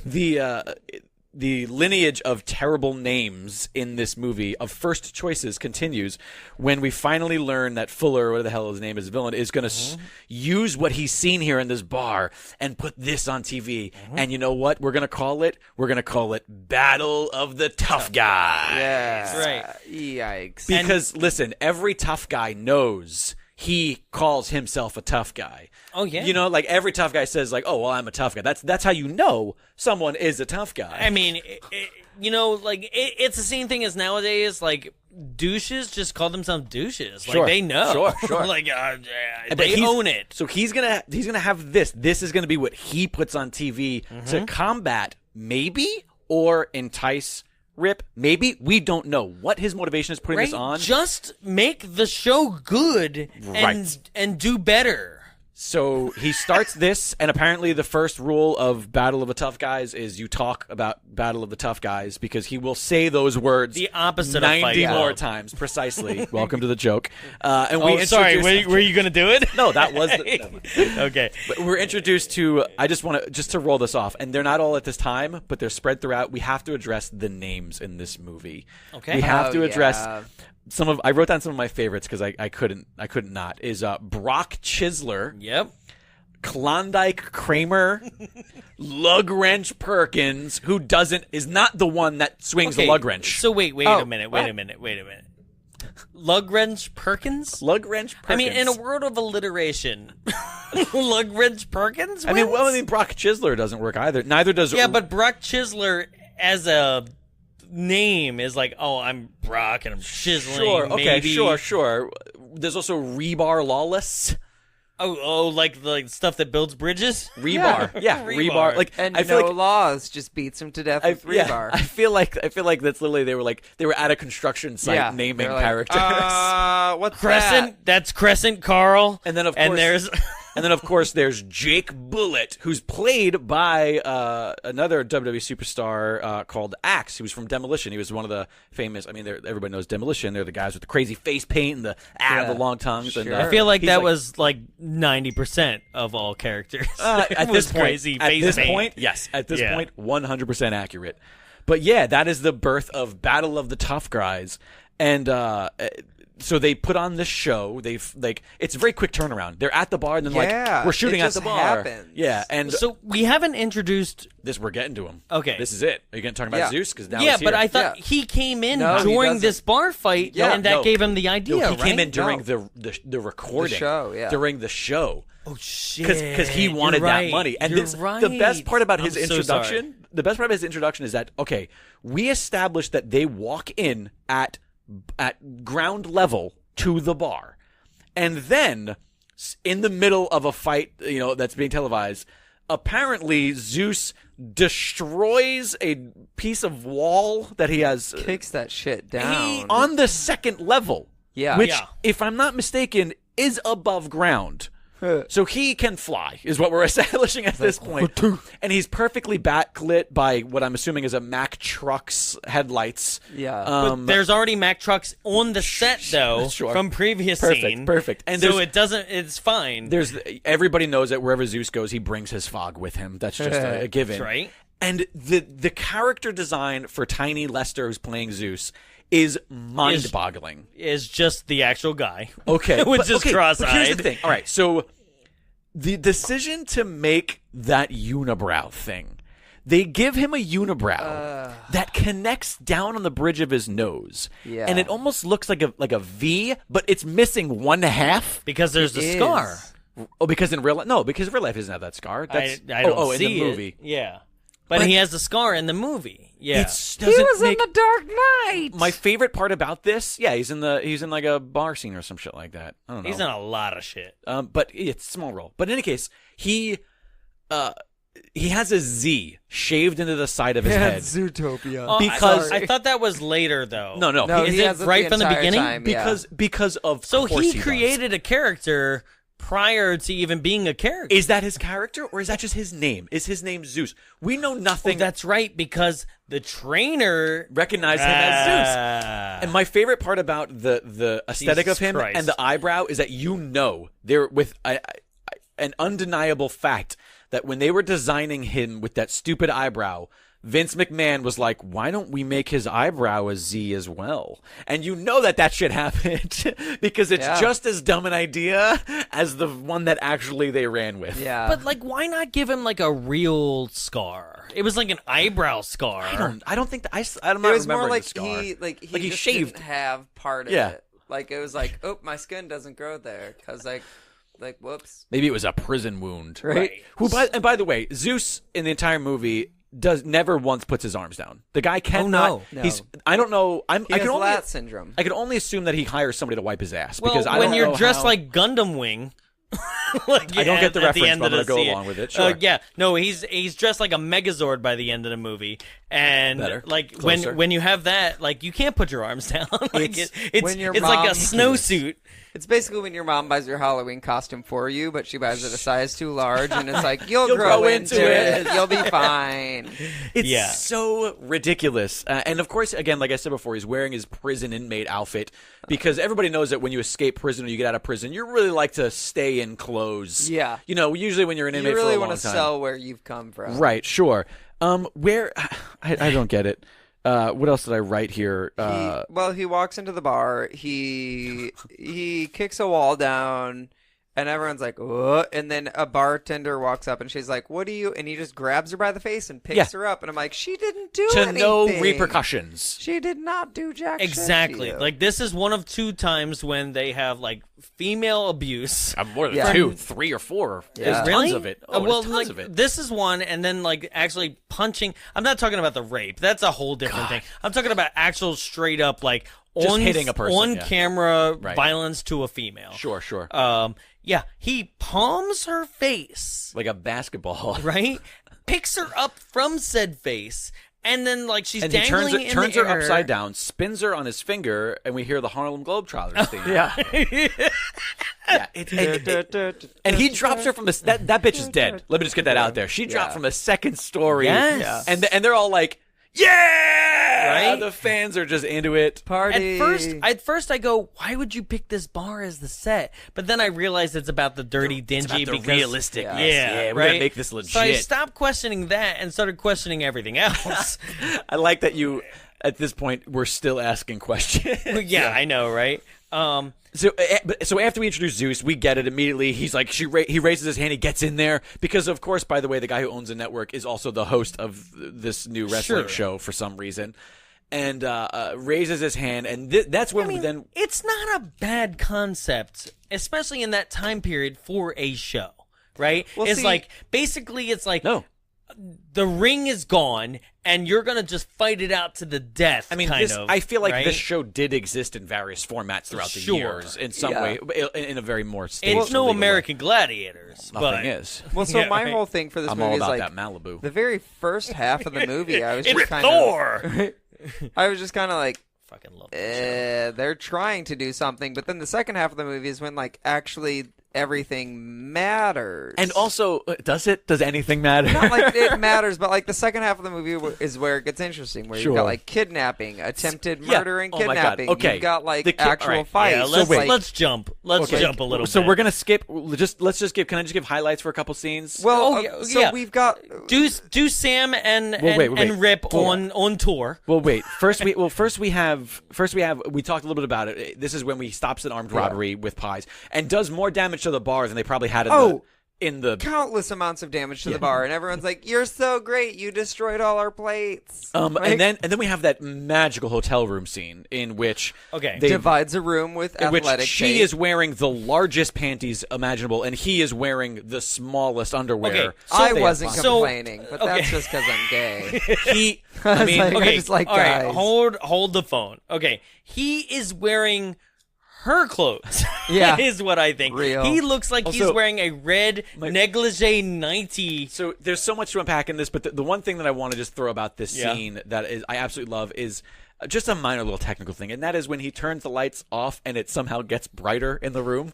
Did you guys think that? Always. My favorite- We just did the Ewok adventure. Like at nighttime, it was a bright blue Perfect. that's lighter than anything else. One of my favorite. I love Mystery Science Theater, and in the episode Werewolf, there's a line, and it's under the cover of Blue Filter Night. Right, which is the funniest line to me because, like, movies in this era always have it under the cover of Blue Filter Night. But it's like, it's not night. And it's also Blue Filter. But it's not even that it's the color changes. Is that it literally gets brighter. So there is brighter. more light in the room at this point. Oh, yeah. And then, again, kids movie, we have our perfect, awesome masturbation joke in which he is vigorously going at it. Furiously masturbating. I have a thought. Okay, because here's the thing: is she pulls the curtain back and she sees that he was just doing push-ups. He was not, and I say, sir, not doing push-ups at the rate at which we heard. I think he was spanking it, realized he got caught, jumped off the bed, and started doing 1 or 2, and then looked back like safe, perfectly safe. I did Also, never need to see up Hulk Hogan's ass. Not a thing I need. Also, I don't need to see his ankles. His heels? Are you what? His what heels are you, look a like Mormon a person? baby What- butt? No, but here's the thing about it is that, like, seeing his ankles didn't make me go like, oh, that's funny. Like, I didn't know what the fuck I was looking at. Yeah, that's the whole point. Neither did she. It looked like I was like, child's, is he with an? Huh? It looked like a child's butt. Yeah, it was supposed like to be like you're a hiney. changing a diaper, and it looked like a little butt. going like, Because I was like, is this supposed to be another? Just a little Hulkamania. Is this supposed to be so another stupid. woman's breast? What is this? Like, I did not know. Right? And then it's like, what an asshole! Because he disturbs her not once but twice. Sure, right? sure. Is like, do push-ups on the floor. Yeah, or right? like put your feet on like the windowsill or the A chair chair, or the yeah. dresser that you brushed your teeth in with no water somehow. Literally anything, especially because she's down for you making a partition. That means she wants nothing to do with you. No, right? A partition made of tape, like medical wrap tape. I mean, how do you even suspend a sheet? You know what he did? From I that? gotta give him credit. He wrapped it around like the photo or the You mirror saw or that, whatever. right? Yeah, I did. He wrapped the tape like He, around made a picture. It enforced into Yeah. a It rope. worked. It worked. I was this close to trying it. He at was home. trying. Yeah. And then, But wait, okay, go ahead. We have to, this for the sake of getting through it, because again, 9 hours. Yeah. The best exit line of anything ever. Again, there's no emotional stakes at this point. We have no idea why she doesn't like him, why he doesn't like her, because he's trying to flirt and she doesn't like it. There's nothing has been established. There is no decent exposition. Everything is on the nose, and then we get the fantastic line of, "I'll go sleep in the couch in the lobby. You build bigger walls than I ever could." After he pulls down the curtain. Right. Well, okay. Because so, she has walls up, you guys, and he's sensitive. Oh, He knows it's it. it's an analogy. But wait, hold on. She's working for the enemy. Right? Yeah. Hard cut to the reveal. How is she working with him? What was the plan? I don't. So Who the knows? plan was in the normal, like, oh, you're going to seduce him and get him to come over to our side. But the second we know about it, it's completely over. shot down and it's yeah. done. Right? He's like, you wanted to. I planned for you to Plans fall in love wasn't- with him and right? get him like Plans duped weren't up. ruined. They weren't spoiled. All right. Nothing. There has to be like 10 minutes of movie missing, is my guess. Yeah. Because from the time that they have that And fight, that's why she got slapped in the face. we see him. We see her with villain guy saying, "I couldn't do it." Blah blah blah. He smacks her, or whatever it is. She runs off back to Hulk, and now they're in doesn't even love. seem like she Yeah. tried. And also, not to mention, they're like a couple immediately. Yeah, and he's like, ha ha ha ha ha! I'm Yeah. gonna put you on this couch Flirty, and like fuck you. super flirty, and they're in It love. got really aggressive really quick. Right. Yeah, and it's again. There's I can't wait to trace my finger around your bald spot. Yeah. I can't help but see it. Don't do like, that. You're every gonna get time. so much spray tan on your finger if you do so that. nauseous. And then again, we hard cut to finally seeing the aforementioned charity. Which, Yeah. if you Oh, notice, yeah. did any of you notice the sign? What the name of the event is? What's that, like charity for kids? Nope, it's called Rips Sports for Kids. That was the name of the sign. They're really thinking. In which literally there's that overhead crane shot where two boys are like Greco-Roman wrestling, and And Hulk, he just goes, "Great job, you're doing good. Keep clearly- wrestling." yeah, like doesn't know how to encourage. It seems to me like it's clearly all 80-yard, and it seems to me Yeah. like they were walking him through like a hallway in Titan Tower in WWF headquarters at the time. You know what I mean? And they were like asking him questions, and they were walking along him, and they're like, "Hulk, yeah, hi, Hulk, we're the sound guys from No Holds Barred. You got 2 seconds? Yeah, we need to get some ADR of you just like saying something to kids. What's the scene? Oh, you just like calling on kids. He's like, okay, here, walk and talk. And he's like, all right, good job, guys, you're doing it. Okay, you're doing it. Yeah, there you go. You're doing a good job. Flip him. You're going to doing be a good job. professional. You're doing good. Great. All right. Was that good, guys? Yeah. Yeah. We can do it again? No, I got to go. Sorry, guys. And that was it. And then in the movie, No commitment whatsoever. It's so half-assed. No it's gusto. Like, there are children, and I should make them feel good. Is like what happens. Yeah. And then, of course, So basically, Brell is pissed off at Samantha because she did not seduce Rip into the WTN network, right? So because of that, he has devised a plan. It says, I'm going to send some henchmen after Samantha to kidnap her. Just kidnap? I don't know, maybe All rape, but this is my favorite line in the movie. Basically, a guy approaches her in a parking garage, and where nothing ever good's happened to women in parking garages in movies in the 80s. Ever, Let's put that right? out there. And today. And to Let's be quote, real. he goes, Mr. Brill says it's party time. Right? Which I would assume at that point that I had a singing telegram, and they'd be like, I am your singing telegram. But unfortunately, that didn't happen. Nice clue reference. Yeah, thank you. I was going for it. Yeah, I'm proud of you. Love that movie. So, Me too. Hulk pulls up on a motorcycle. Wait, hold on. I want to go back just for a second. Like, I know we're focusing on, like, the littlest things, but, like, these There's are the so things many that I'm little going to things. remember, There's right? so many little these are the things. things that, like I said, I'd never seen this movie before. This is the thing I will remember is these things, like, he says it's party time. Like, is Brell somewhere being like, look, you're going to go there, and you're going to kidnap her, right? But you can't kidnap her unless you go, it's party time. Like, what? Like, who is like, I want you to make sure that you, like, kind of, like, make sure that this is my, like, phrase. Sure. Like, from now on. Yeah. Sure, Like, sure. it's party time. WCN, it's party time. All right. Like, that's our slogan. I just want to remember for things to come here that Brell wants to kidnap the person close to Rip. I just want to put that out there. Keep that in your mind. No, wait, just keep it in your mind. One of keep it in your three mind. Let's move on. plots that he wants Keep it in to- your mind yeah, and yeah, let's yeah. move on. So Okay, he put a pin in it. He stops this fucking rapist. He comes up and she's on the ground with her blouse ripped open, and the guy is literally straddling her in a fairly horrific moment. Oh, yeah. And he goes, "You okay?" And she sort of nods and cries. Yeah. And he says, "Be right back," and drives off on his motorcycle, See you later. leaving this woman who is just this crisis, this trauma that she just faced. Meanwhile, the there could worst be, thing like, ever. other WTN rapists in the area. And he leaves her, chases that guy, and laughs the entire time because he rides his motorcycle up his crotch, and then he throws him up against a tree. Right? Harley and me and you in a tree. Perfect. You remembered that better than I surprisingly did. I started writing down lines. I was Sure. like, he's going to know this. But then he comes back. He comes back to her, and she's up against a car, crying and alone. Just gonna put this out there: if you're ever in a situation where you're post-crisis with a woman, don't Don't leave be with her. Hulk Hogan. Don't. You're gonna want to edit that out. Don't leave her.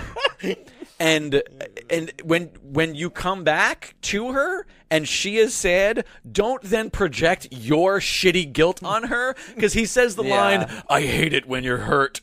First off, you've never seen her hurt before. This is the first time, so Also, what are you she's talking in about? Well, you know, You're when she not. rolled off the bed when he Jeez. jumped on it. Yeah. She might have gotten a little injured. Way to make it about you, Rip. Right? All right? Way to make it about you. Yeah, don't call the Rip Crisis Hotline is what I'm getting at, because I hate it when you're hurt is going to be all you hear. Absolutely fucking ridiculous and insensitive and terrible. And again, no police in this world. None. Police do not Nothing. exist. No attacks. Well, then this also comes into like our next scene. We're doing some jumping. We're doing a little bit on time here today Randy? with us. Well, so throughout all of this, we have some different cutscenes of the tough guy competition, which Right. sounds like that's just what I would say as I Sure. forgot words, but it's actually what it's called. The Battle of the Tough Guys. The Battle of the Tough Guys. So, like, there are scenes of Zeus, like, Sure. actually participating, and it's like, murdering people. Scary.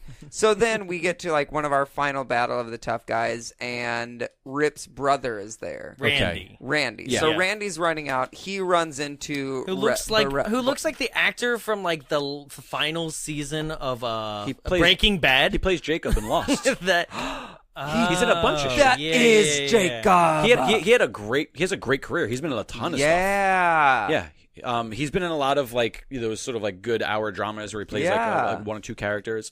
I forget his name now. Mark Pellegrino. Yeah, that's right. Pellegrino. Pellegrino. Yeah, he's he had a great invented career. that really fancy Don't. water, right? Do it. Anyway, I hate you so much. So Mark runs into he runs into Burrell, and Burrell's like, "Oh, you're his brother. Come back." Wait. Before we get to that, can we talk about the friend, Randy's friend who he's with? I'm not sure. Do you know that friend who is like always a little bit? I know, Jarrett. You definitely know that friend who's a little bit too drunk and always says the thing. That was a jab. And always says the thing that is the least helpful thing in that moment. Oh, he's the guy who's like, you don't want to mess with him because he's Rip's brother. And meanwhile, Randy's like, shit, dude, thanks, bro. Asshole. We could have just left. Fuck. I wasn't gonna say that. Yeah. And then reveals too much information. And then you're like, after they disclose this information, he's the one who's like, hey, man, we should get out of here. Yeah. We shouldn't get involved. Where were you 2 minutes ago telling me to get out of here, you asshole? The only reason I'm standing in front of Zeus is because you couldn't keep your fucking mouth shut. Yeah. He's like the friend in the passenger seat. When you get pulled over by a cop, he's the friend who's like making jokes to the cop like it's a good time. To be fair, Jonathan can keep his mouth shut. He's pretty safe about that. But at the same time, to be fair, is that like I'm usually the one in the driver's seat, so like that's the problem. Yeah. So it is usually me. So he puts the boots to Randy here, and remember just a few moments ago when I actually put a pin in the plan to kidnap a person close to. Here would be the ultimate opportunity to do that, but for some reason, you know what? That plan that we had literally in the last scene. We have a prime opportunity now, but it doesn't count if it's the guy. We're just going to beat the hell out of him and send him to physical therapy for 2 weeks. Why not just kidnap Randy, and then you have the leverage for Rip to fight? Boom! You literally had it in the palm of your hand. Because we forgot who Randy was until this point. So no. They learned that it's his brother, and they have him there. No, I mean we as an audience, because they have not they established it once because of Jesse Ventura. And he's I do everything for my brother. Oh no, it's well known that Randy's his brother. They talked about parents. They talked about it's well known. I feel like also, by the way, in what world are Mark Pellegrino and Hulk Hogan siblings? Well, this is also where in what world it's like twins with Danny DeVito and Schwarzenegger. Yeah. In what world can you show up to a random fight just to be like, I was here watching, and then this guy beat the shit out of me for no reason? Because and again, then law no doesn't legality. exist. There's no police in this world. I mean, it's going to get worse when we get to the audience of the final battle. I literally wrote in my notes, no police in this world. Plain and simple. None. So Randy goes to physical therapy. He gets beat up. He's on the edge of death, and the Hulk goes to the training center. The Rip. Okay, so Rip goes to Zeus's training center, right? Which is also possibly a haunted house of wrestling. The projection that is clearly moving because it's clearly Tiny Lester trying to stand still and his arms are shaking that he runs into to realize it's a projector in a mirror. But when they switch over to the projector, it's a slide projector, so it should not move. No, not at all. It doesn't make any sense. And also, by the way, this whole thing was the idea of Burrell to train Zeus by using a camera that was given in a random scene of no exposition to one of the henchmen. Remember that scene with the video camera? Sense. Yes. Yeah. And he was like, "You've given me a great idea." That was what it was? Yeah, that was him getting the idea to train Zeus with these little Rip thinks that you don't deserve worms, that you don't. Okay. You're the worst. Okay, so the Earth doesn't need you. Because this training center is basically it's got Zeus logos all over the place, but it's got Rip posters on the wall to train him, right? For to get you amped so you can see the enemy. But to in my hungry. opinion, the place is built more as a Rip wrestling haunted house. Well, because it's it is. Well, don't forget, Zeus has the might and money of World News Network, or World Television Network, whatever it is. So this and is also Odin. They built this for him. But by the way, we have no proof to whether he actually works out here or this was just a gripe to get Rip to come because there's cameras and they knew he was going to show up. How did they know? Where are they when they're watching this closed circuit television? And also, why did Rip not get into javelin throwing? All in that 21-story building that we don't know actually about. You mean nondescript building number 6? That she's somehow on the top floor of because it's better to watch the fight from the 21st floor. Everybody knows that closed circuit television is the way to go in 1989. But make sure the satellites are up. They have up to 20 inches. Yeah. There's so More much than I could ridiculous ask shit for. in that scene. So Rip trashes this place in anger. Destroys a giant and Z. he agrees to fight him, and the stage is set. And now, right. to bring us to our quote climax of this movie, Well, he's finally going to fight him. There's a whole a training montage. kind of not really a training montage. Can I say Yeah. the only good storytelling in the entire movie is actually that training montage? Because the whole idea is like, oh, Zeus is getting ready, but Rip can't get ready because he's taking care of Randy. Right. Yeah. And also, just to mention that rehabilitation. Can we talk about in that montage. training montage, Zeus is punching cinder blocks because everybody knows That's cinder how to blocks. train. You know Yeah. what? You know the best part about cinder blocks is that really their reusability. After Yeah. you punch the shit out of them to let them, to really build up the strength in your knuckles. Yeah. Oh, so stupid. But in any case, that's if I'm being honest, that was the only thing I was like, oh, this should have been the movie. He should have beat the shit out of his brother in the first scene. And then the Yeah. entire thing should have been him like training for this thing he knew he was going to have anyway. You mean Rocky 4? Exactly. I Yes. was like, that's a Rocky Yes. movie. Right? I've never You're right. even seen Like, a Rocky You're movie. right. kill Like, Apollo in the beginning scene right. and then go for it. But you didn't have to kill Randy. You could have kept him around in the wheelchair. Right. Yeah. There's so many. Like, there's no reason to have both Sam, which, by the way, we've never. Oh, yeah, you did mention her name like 5 times. Sorry. Yeah. To have Sam and Randy. Like, they could be one character. Get Right. rid of. Because right now, as we're talking throughout this whole thing, Sam, during the night of, right? Randy. Well, then we get to the night of. Right. Yeah, So, sure. So, Let's- basically, go ahead. Sam. We the all tr- show up. Sam It's a rips- glorious event. Right. Sam, Rip's trainer, and Randy all show up. They're pushing Randy. And the best Randy's friend. Randy's friend. Randy's boyfriend. Let's be real. It's they're Randy's pushing him in a boyfriend. wheelchair. They get in the elevator. Shit, you're right. You're absolutely right. I know. It was progressive before its time. Right. It was Randy's lover, his husband. They take an Not elevator. In a Vince McMahon movie, it wasn't. No. They take an elevator up to the 21st floor, whatever that studio is, and then when they push Randy and everybody else out, 2 security guards who I guess knew they were coming. Well, no, the whole fight takes place on the first floor. No, it does It not. takes place in like the basement. No, Yeah. it does not. Yes, it does, because she has to take the elevator all the way down. Yeah, no. She does. It shows the floors going all the way know. down. I did this. I backtracked. Hold on. Right? So where they're watching with Brell's studio floor is only like 1 tier down from where the ring is, right? That's 1 Brell- floor down. She takes the elevator from the 21st floor They're all the not way watching down to it- the basement just to escape. No, Brell's not watching it in the same room that she is. Brell isn't with them. I think you're No. very confused. Really? Brell is in studio Yeah. in his little glass bubble with no But his engineers, by the henchmen- way. So Yeah. where is Nobody runs she? that She's on the television. 21st floor. They're in like basement slash They're first keeping floor. her. They're keeping her up in the tower like a princess She's in a not with tower. Brell, You guys, yeah. Shit. she's a princess in a tower. She's Should've- not with should've- Brell. Should have let her hair down. Yeah, no. She's with the I henchmen. thought they were in the same studio. No, you're. She's in like a penthouse suite, but All it's right. not so sweet See, for yeah, her. well- and with the 2 worst Movie security magic, guards guys. in the world. Yeah. So They're and- all and she- watching. all for the reason they kidnap her is because Brell has told Rip that we have her, and if you don't make this You gotta look throw good, the fight. if you don't make this look Yeah. good for 10 minutes and Yeah. then fall, you're gonna have 2 people in a wheelchair. So I'm gonna beat up your You're girlfriend. gonna have matching wheelchairs. yeah. Ugh, so stupid. Loved and it. so You're and, gonna have to push matching wheelchairs. I mean, he probably could get one of those like carriages for like twins. You know, like those. Yeah, would have been fine. They would have fit.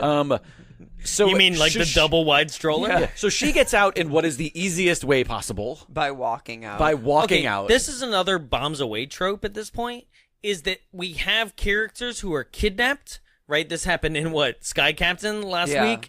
And just you have characters who are kidnapped and then wind up solving their own problems without the heroes saving them constantly in these bad movies. I mean, if I'm being honest, in this specific movie, it's fucking great that she did something You for need herself it. and that Rip didn't Yeah. save her. That's kind of surprising, but Yeah. she could have done it in a better way. because she's substantially, arguably, she's a She's strong, super intelligent, heroine, and she's right? super intelligent. She's supposed to be like this sort of, I don't know, this business mogul. Maybe she could have. Also, if she was sent with the intention of seducing Rip, honeypotting him, I guess is what he was supposed to. The whole point of it was. yeah. Then The slip wasn't helping in the isn't- hotel. Isn't it establishing? Isn't it establishing that potentially this is something that's in her wheelhouse?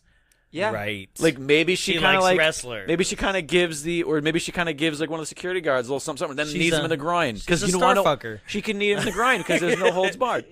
So she escapes, gets down for what is the worst fight in movie history? So she escapes. Hers or Zeus versus Rip? The final fight. Well, terrible. While she is escaping, Zeus and Rick have been fighting for 6 minutes, 5, 6, 7 I think it was minutes or so 9:04 when they started, and then when he he looks looked up it's at the like 9:08 or 9:09 Something like or that. something, Yeah, who knows? 9:11. But when we Never time forget. it, Hopefully not that. Never I was forget. like, oh no, I said it. Like it's an illegal word in the U.S. It's Voldemort for us. So now you said both of them. I know. damn whoops! I cursed both us. 9/11 and Voldemort are like, what the fuck? We had nothing to do with this. Bush did that. And then. Yes, they fight for like it feels like forever. It really does. Like, and it's so slow and terrible. It's and so boring. slow, and also it feels like Rip isn't actually trying. But then we also get this point where Zeus probably could have actually just like crushed his skull. Wait, okay, let's not forget. During this match, Zeus rips a turnpost. That's what I'm talking about. Giant Like, steel could have turnpost. crushed his head. And does not attempt to beat him in a wrestling match. He tries to murder him in front of. Also, can we set the stage? What is the smallest venue for a wrestling event Guys, ever? But it's satellite broadcast. It holds maybe 100 people Guys, in like wedding tuxedos. I have a theory. This It was all Bob Newhart's dream. this Didn't is exist. the very first broadcast of The Running Man. I don't get it. You don't know The Running Man? Don't get it. With Schwarzenegger? Nope, right over my head. Oh, Wow, goddamn. you really pumped that fucking reference and joke up You real were like, high. this is going to Yeah. happen. And we You're were like, both guys, nope, be sorry. quiet, because this is going to get Whatever, something guys. audible. The Damn Running it. Man Damn has it. run out of fuel. Anyway, I just assume he's a robot. Do you guys add sound effects? 'Cause I'd love to add a sad trombone right after you said that. He's so mad right now. That's his fine. mad laughter. That's good. Anyway, So they're cheering at this attempted murder that he escapes from, and continue this god awful fight. so what I find fun is, keep in mind, they're running across this entire ring. They're stepping on every single square inch of this ring. even the middle of it. Oh, Even yeah. the middle of Yeah, it. Keep bullet the point middle that, of that yeah. in mind. That's what I'm trying to go for. As so a guy then, who understands the construction of rings, also we should note too rings that- are bouncy. But this also That's all I know not- about rings. Not super bouncy, They but have that flex. very slight. But Flexy? yeah. There's flex. Are they There's- flexy? Sure, or they're bouncy? flexy. They're flexy. I don't know sport. I knew a stripper once named Flexi. Okay, Oh, there's okay. there is Clearly, in because every- I don't know sport. there's this weird little wrestling thing that WWF at that time, now of course WWE, has always used the traditional square ring, and in this movie they clearly built this bizarre octagonal ring, Yeah. which was sort of a giant tentpole set piece for a huge movie produced by WWF Studios, WE Studios now, right? And years later, only wrestling nerds care about this probably, but like a company called TNA would emerge and use in real life in our worlds, like a competing wrestling company would emerge and utilize an octagonal ring. And nobody ever once thought to like give credit to Vince in this movie of like, we did that in a shitty movie in 1989, and it just sort of dawned on me as we were having this conversation. Like, oh wait, That he literally, so thank Vince, all you TNA nerds out there, you can thank Vince for that ring. But in any case, this set piece is just ridiculous. So now we line up. We've got the fight going on, but we've also got the escape. She's back. She freed herself. Yeah. She finally, she's on the elevator. She's like, come on. It went from 21st floor all the way to like B1. Yeah. The doors open and the security guards are there. The henchmen are there. And she's like, no. But then miraculously, like, all of the Rip's the family trainer. member. No, Yeah. Rip's trainer and Rip's his lover. Yeah. They Randy's lover. They hit him from behind. Come out of nowhere. And not to mention, the dude's trainer takes a freaking a fire extinguisher to him. Yeah. Again, Beats the shit out of beats him. the shit out of a security guard. And then they all go back up to watch the fight. And then They're they're like, well, let's go up there. Come on, we should see how this wraps up. Instead of being like, we should probably contact someone about kidnapping. His coach is like, we should really get back up there. Yeah. I have money Come on The Zeus. fight's going on. I have money on We really- Zeus. We Yeah. can't miss this. Right? Come on. So they're all back there. Rip is getting his ass kicked, but then he finally sees that she's there. Okay, as she's like, Rip. And by the way, at this point, the ring is almost destroyed because he's destroyed a turn post. But also, it's that stupid point of like encouragement in movies where it's like, let me encourage you, but I'm saying the same exact 3 things like, Rip, come on. Well, it's not. Rip, let's go. It's not. Who cares about the encouragement? Rip, you can win. It's more so about now Rip knows that he can actually fight back because she's not in their hands anymore. There's no more blackmail. Surprisingly, though, this is still in an arena owned by these people, and there are these people everywhere. Yeah. So again, forget that logic of just still getting your ass kicked after you win this fight. This is okay. So there's never a moment here that makes sense in this movie. Right. There's never a moment for Zeus. There's never a moment where in this Zeus movie. even has like a moment of recollection of being like, oh shit, she's here, he's here. There's my old trainer. Right? Nothing. Like he just is like, you know what? Time to murder some audience members. You know what? Not for nothing. Oh, yeah. By the way, we glossed right past that. Literally, he knocks out the ring announcer before the match even starts. Again, no repercussions. Nope. Why he was hit? Because he was an arm's length. That's why. This is not. Was that Mean Gene as well? No. Mean Gene is not involved in this. I thought he looked bald and like the same. He has nothing to do with Battle of the Tough Guys. Okay. Mean Gene is way more class than that. Right. He's got a contract and he holds to it. Sure. Crap, you made me lose my train of thought here. What was I saying?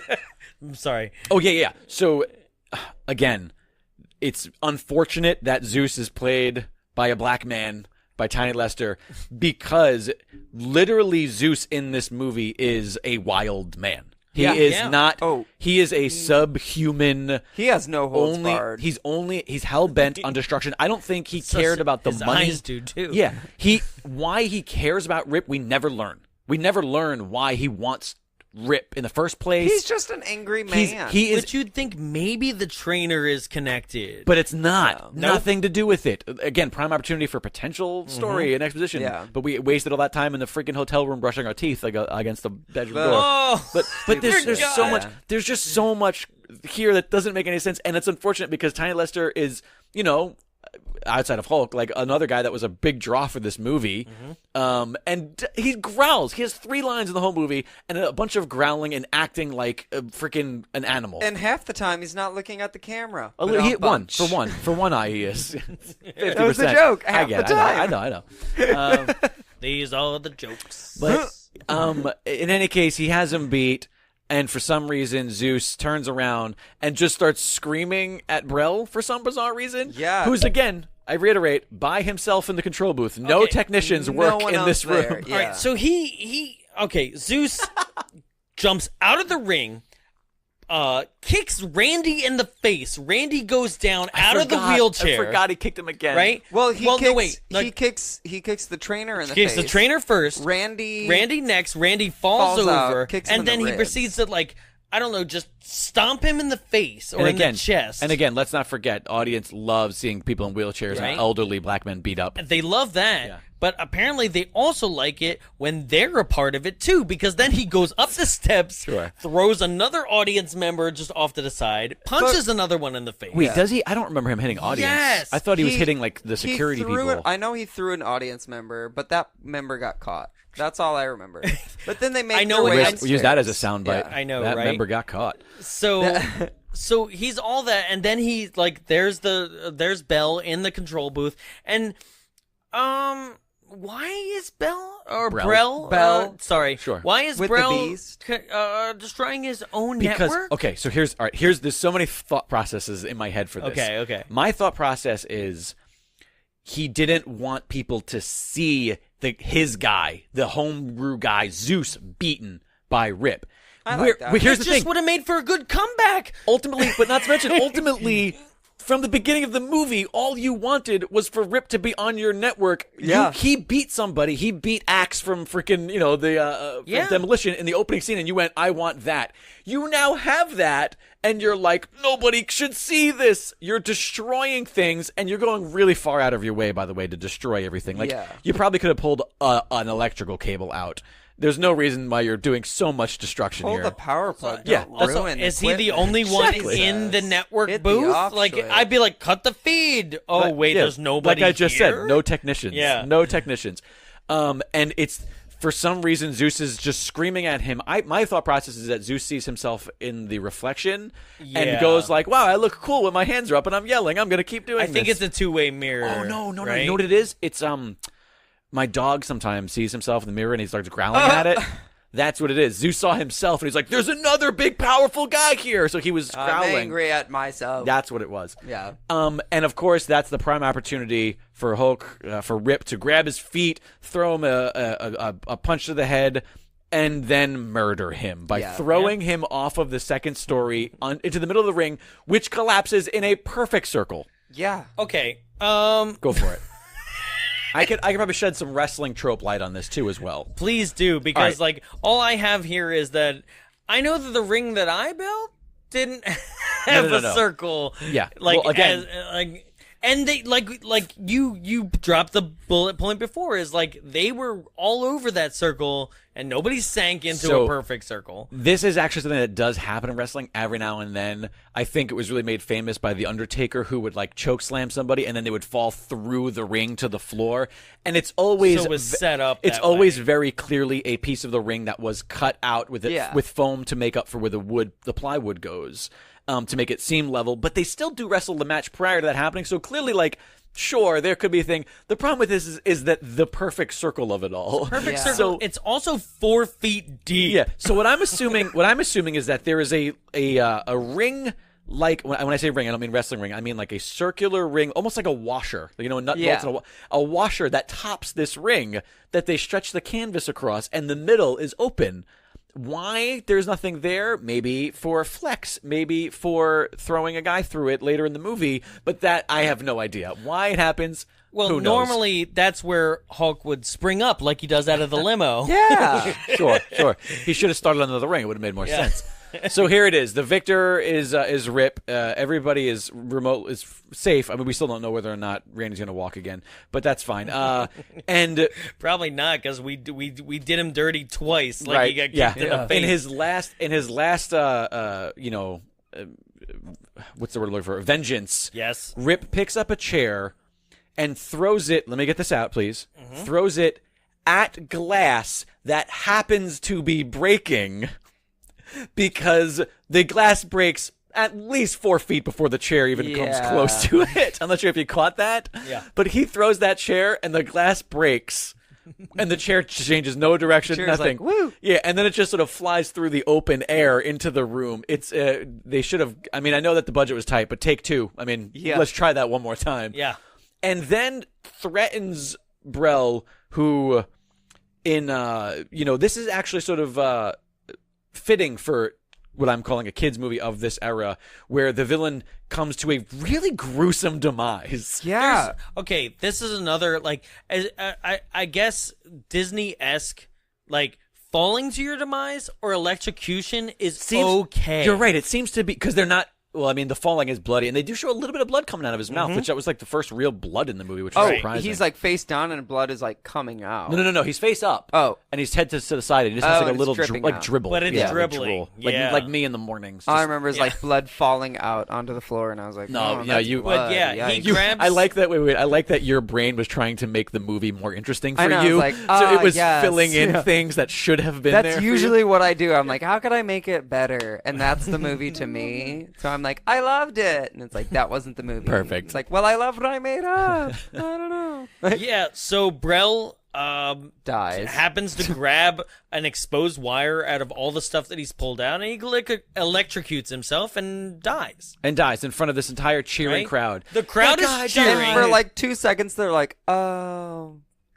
But Rip won! And a moment that I do not want to gloss over is that, again, the woman who has been through so much, she was taken advantage of. She was used as a pawn. She was beaten. She was assaulted and potentially raped. She was kidnapped.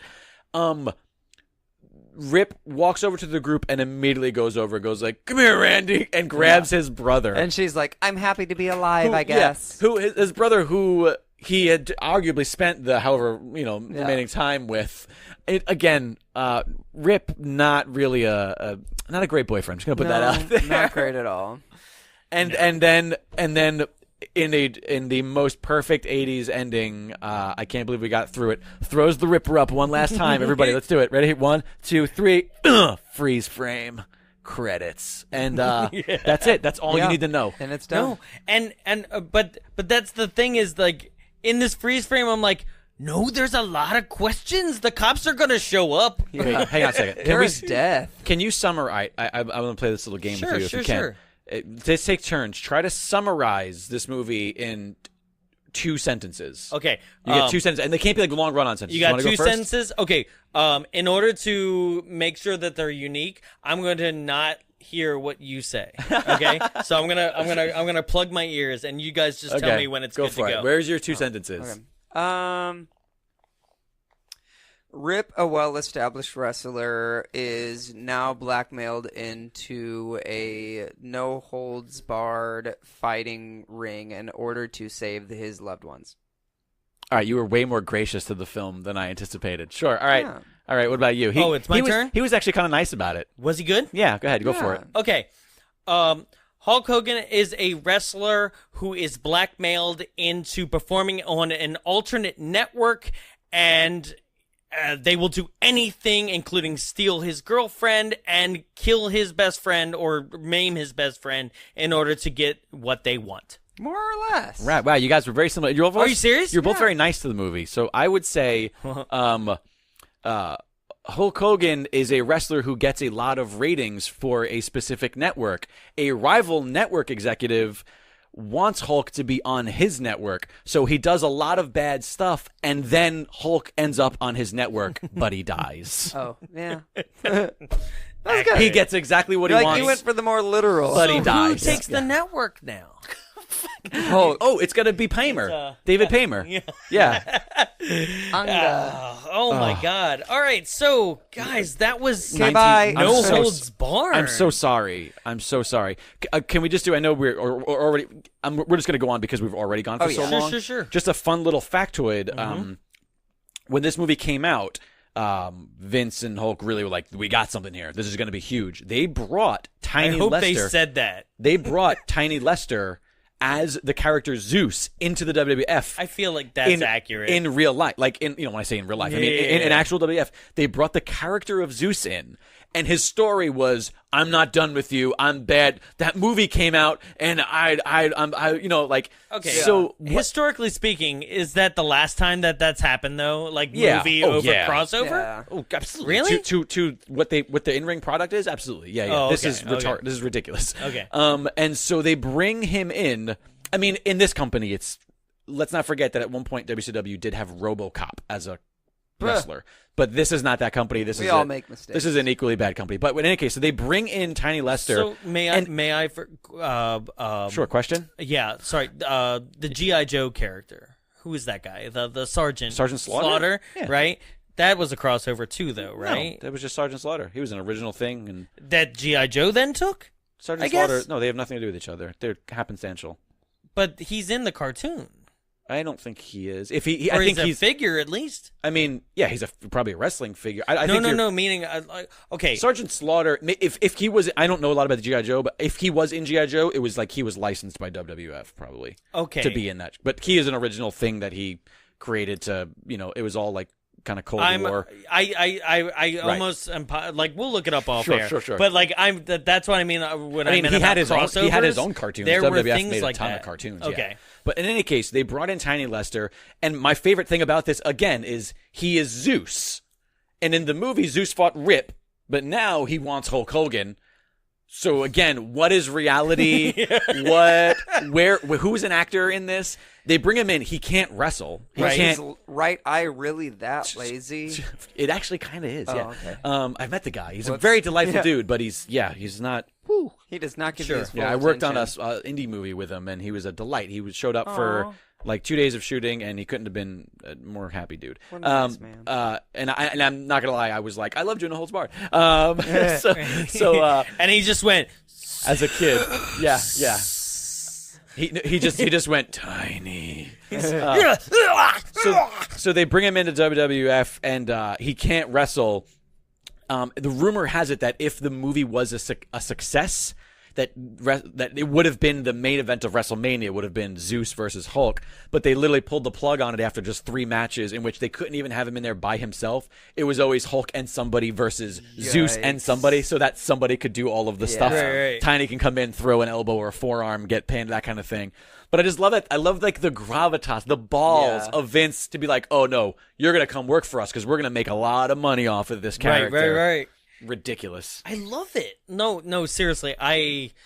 Oh God, because you can see it. You can see it coming down the pipeline a million miles away. It's the same thing as like the Suburban Commando thing I said is like that was historically speaking like the introduction of the Undertaker, but then they like wound up putting the Undertaker introduction into the wrestling like 3 months prior to the movie coming out. I'm so confused what you're talking about right now. Suburban Commando, I'm sorry. Yeah, okay, so Suburban Commando. What about that and The Undertaker? He was in it. The Undertaker is in it as one of the Mark two Calloway, bounty hunters that go after Hulk Hogan's but he was wrestling for WWE previous to being The Undertaker as a different character for years. As a different character? Yeah. Okay. Mad Mark Calloway. He had a ton of different names. Kane. Sorry, I'm just going off of what IMDb told me. Yeah. They knew they had something special to him. I think that was just one of those things. It was like, oh, they got some wrestlers in here, and he got it. Okay. They didn't know the goal that they had with that character and that dude yet. Yeah. Okay. But in any case, this was a movie. Okay. This happened. So we do a couple things to wrap up the show here. One is known as the W's. So basically, who would you recommend this to? Why would you recommend this? Who is this for? Those kind of things. So who, what, when, where, why? Basically, I'll start. And then we'll finish off with our guest, like to just wrap that up. Yeah. Okay, who would I recommend this to? Absolutely. If you're a wrestling fan, if you're a Hulk Hogan fan, this is the movie for you. I think it's more along the lines of what a wrestling fan would enjoy versus like the other things that Hulk has unfortunately been in. That's who I would say who it's for, because like we're talking like Santa with muscles and Suburban Commando and things like that. You're like, no, but this, if you're a wrestling fan, there you go. You got your you got your Hogan, and you got a wrestling movie that is wrestling, sort of. Yeah. For me, if I had to time travel and babysit some children that were fans of wrestling in like this time period, I might play it for them. I probably would play it for them. If they have wrestling buddies? Yeah. But I also I'm not a big wrestling fan, so I'm like, I don't really know where it would fit. So I'm like, okay. It's got something. Mm-hmm. I think it could be reworked to be better. The No Holds Barred remake? Yeah. With you know that one really big wrestler right now. John Cena? You know that's John Cena. You know that's already been talked about. I Is it really? Yeah. No, I mean, I don't know for a fact, but I guarantee you that conversation. Did you see Blockers? No, not yet. No. What a surprisingly funny movie this was. Did you not see him in I saw him on Trainwreck? SNL. Did you see him in Trainwreck? Trainwreck great. is pretty good in, but He's I great. can't. But I Amy hate Amy Yeah, Schumer. she's so. terrible. Sorry, We're not fans of her here. I'm from where she's from, so I'm also like you train right. wreck. She's pretty basic. Anyway, sorry. I'll tell her not to listen to this. Please, sorry, Amy. Oh, you know her. Okay. Please. She forgot who I was a long time ago. Okay. So your W's. I definitely think as far as who this movie is for, it does fit 2 categories. I wouldn't suggest it to wrestling fans unless you're an old wrestling fan. Because there's nothing in this movie. Why I said time travel. Yeah. There's nothing. There's literally nothing in this movie that remotely resembles professional wrestling. Okay. I mean, that first match even is, again, Hulk was not known for his in-ring fucking prowess. Well, like it's so I would just proved my ignorance. Sure. Cool. I would suggest it to old school wrestling fans, and honestly, I would suggest this movie to people who enjoy shit like The Room, because I think that this is one of the better bad movies because it has those lines that you just can't fathom somebody putting on a piece of paper, showing to another human being and saying, I'm going to pay you to say this. And then they actually agreed to right, it. Yeah. It's this movie, again, I've said it before, this is Vince McMahon the movie. Like, this is So if you're into that kind of shit, definitely win it. And then it's also like how or wait, what are the other two things? Just who and just then when? Kind of like your general idea all of the like, W's, why would like you? if you can think why? of one. Oh yeah. So I would tell you to watch this movie because it is one of those bad movies that is actually easy to watch. Like there are some bad movies that. I mean, even The Room at times, like those first 15 minutes are kind of hard to get through. Like even if, especially if you've never done it before, exactly, you're like, what the hell is this Cinemax After Dark? Yeah, what's happening? Exactly. Why is he in a floral place? Yeah, there are some movies that I'm sure you guys have covered on this podcast and a ton of other podcasts, and people just know as bad movies. Where we know that they're bad, but they're kind of hard at times. This movie is, again, it's relentless in its stupidity, so much so that it's consistently entertaining. Every single scene of this movie has something that is ridiculous and entertaining. I will be the first person to admit that, like, when we walked into this recording today, I said, I don't know if I have enough content. And then you remembered it as we talked about it. Holy hell, dude. Like, oh my God. Like, it was insane. Every moment, every single scene can be dissected in 100 different ways. And just ask why. It's so good. So yeah, that's kind of who and as far as like when you should watch it, right now, if you haven't, you've got the whole movie spoiled for you. You should have watched it before you were listening to this. Let's be honest. I mean, this podcast was 3 times longer than the film of the movie, which is also just normal for us. But so. We seem to have an opinion about this movie. I think Jake values it more than we do. I mean, as far as like, it's terrible. But there are people that wouldn't even dare to say terrible, and that's why we have our little end segment here called "Give Me 5." Ladies and gentlemen, here we go. The first person to write about this that I have here is by a Tim Weasley, dated April 2nd, 2018. So. This person literally wrote it like, what? April 12th, 2018. He wrote it 3 days ago. You found one from... Jarrett found one from 3 days ago. Woo! Okay? And I swear we didn't write it. Tim Weasley writes, awesome film when Hulk Hogan turns into Rocky. A must-see. 5 stars. All right. Like, right? Like, really not quite sure if he saw the same movie we did. I mean, he did. He turns into Rocky. He did. He just never saw Rocky. Right. Yeah. I mean, maybe he means Rocky 4, like we were saying. Like, that's a good parallel. Another one written, less than a month ago, titled March 27th, 2018. This movie was recently put on Hulu, I think. Was it? And I think that's why there might be an influx, because it was just, I think, put on Hulu. Okay. All right. Rip 'em Dookie is the title. He writes, Chris R. writes, the main menu for this movie has to be one of the best Blu-ray menus of all time. Gotcha. So it's for...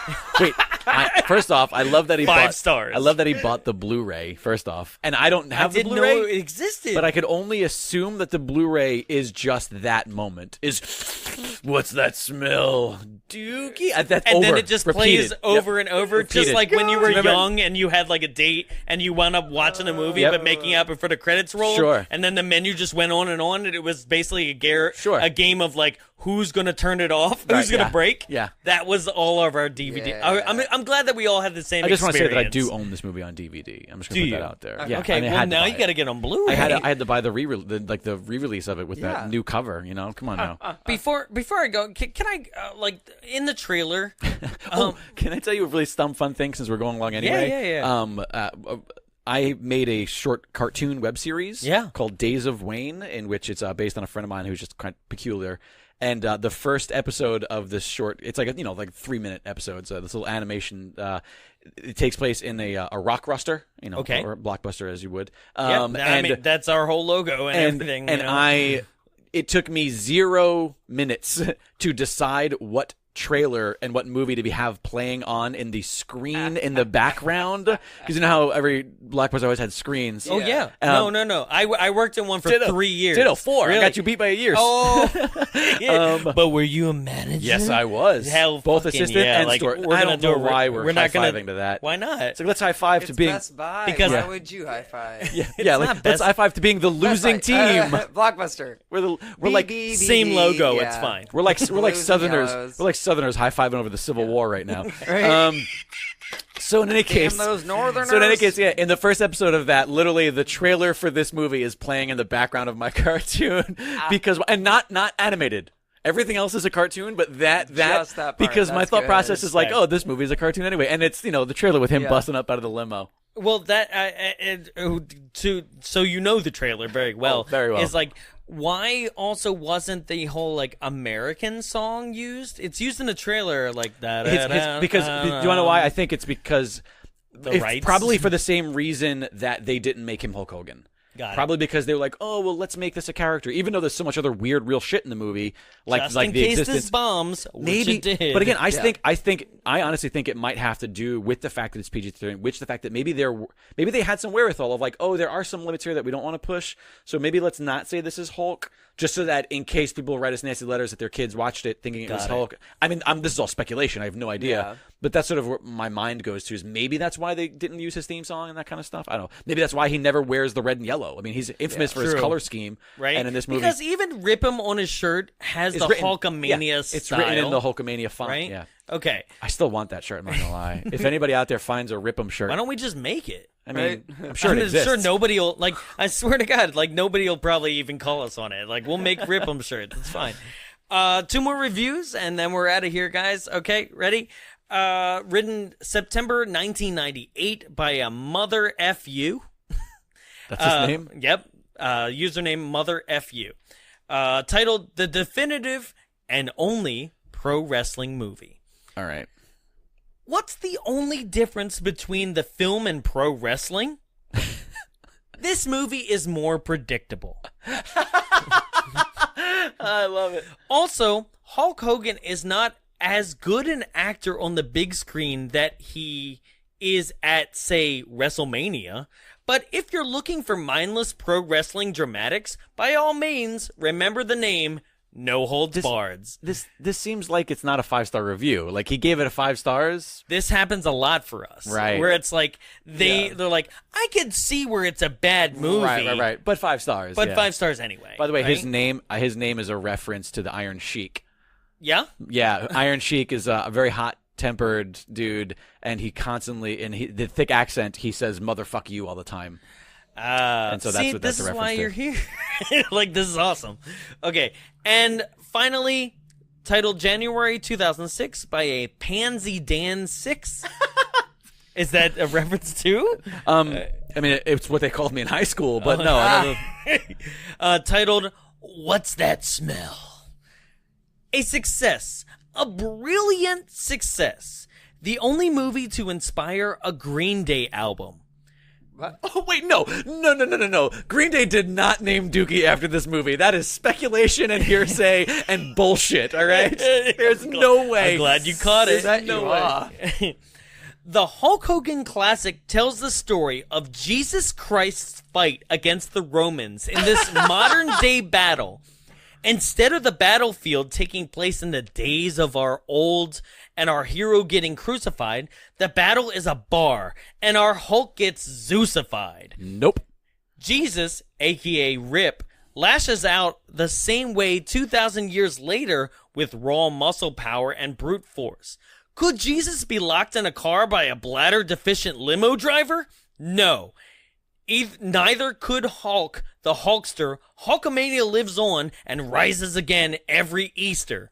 Simply stated, worship the Hulkster, or chances are you will suffer eternal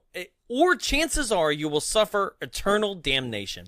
This movie is a quality family flick that should be watched religiously every Sunday. The creator may have rested on the 7th day, This is but on the 8th day, he made No Holds Barred. This guy, he's clearly Yeah, it's tongue-in-cheek. Also, I'm not sure if you guys get fan art ever, but I would really... Not yet. Come on, guys. Yeah. I would love to see somebody draw Jesus shoving a blank check down somebody's throat and saying, Yes. I won't be here when that clears. Oh, God.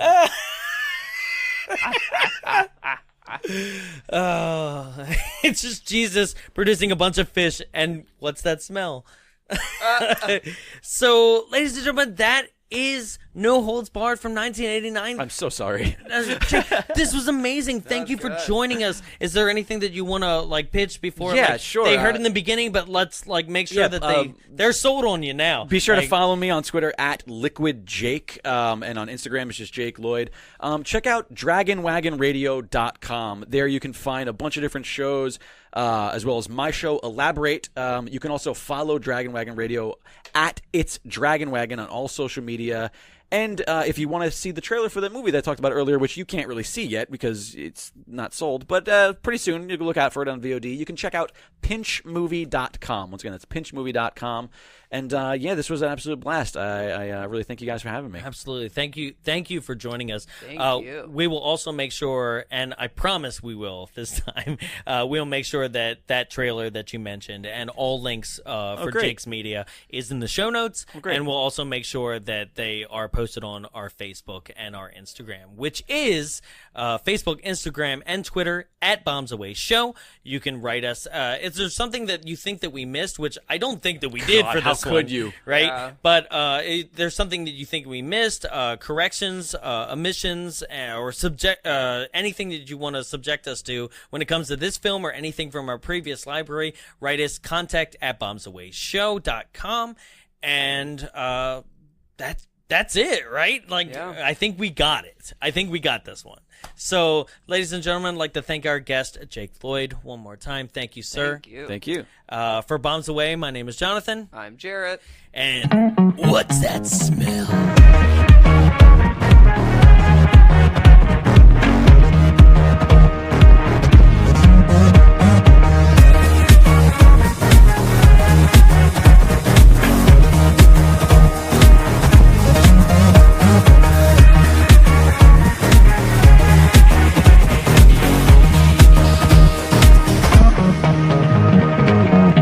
Greetings from Tromaville. I'm Lloyd Kaufman, president of Troma Entertainment and creator of the Toxic Avenger. You know, folks, when the Troma team and I are not making those great movies like Tromeo and Juliet and Return to Nukem High Volumes 1 and 2, we like to attend the amazing screenings at the Frida Cinema, because the Frida Cinema is the best programming, the best movies, the best way to spend a couple of hours in the entire world. And remember, folks, Toxie reminds you to go to the FridaCinema.org and push that donation button and look at all those great shows. There was a Troma month. There was even a Troma month. Oh my gosh, the humanity. This has been a production of Big Bulb Entertainment, executive produced by Jonathan Young.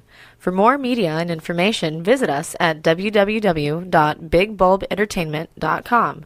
Big Bulb, what's your bright idea?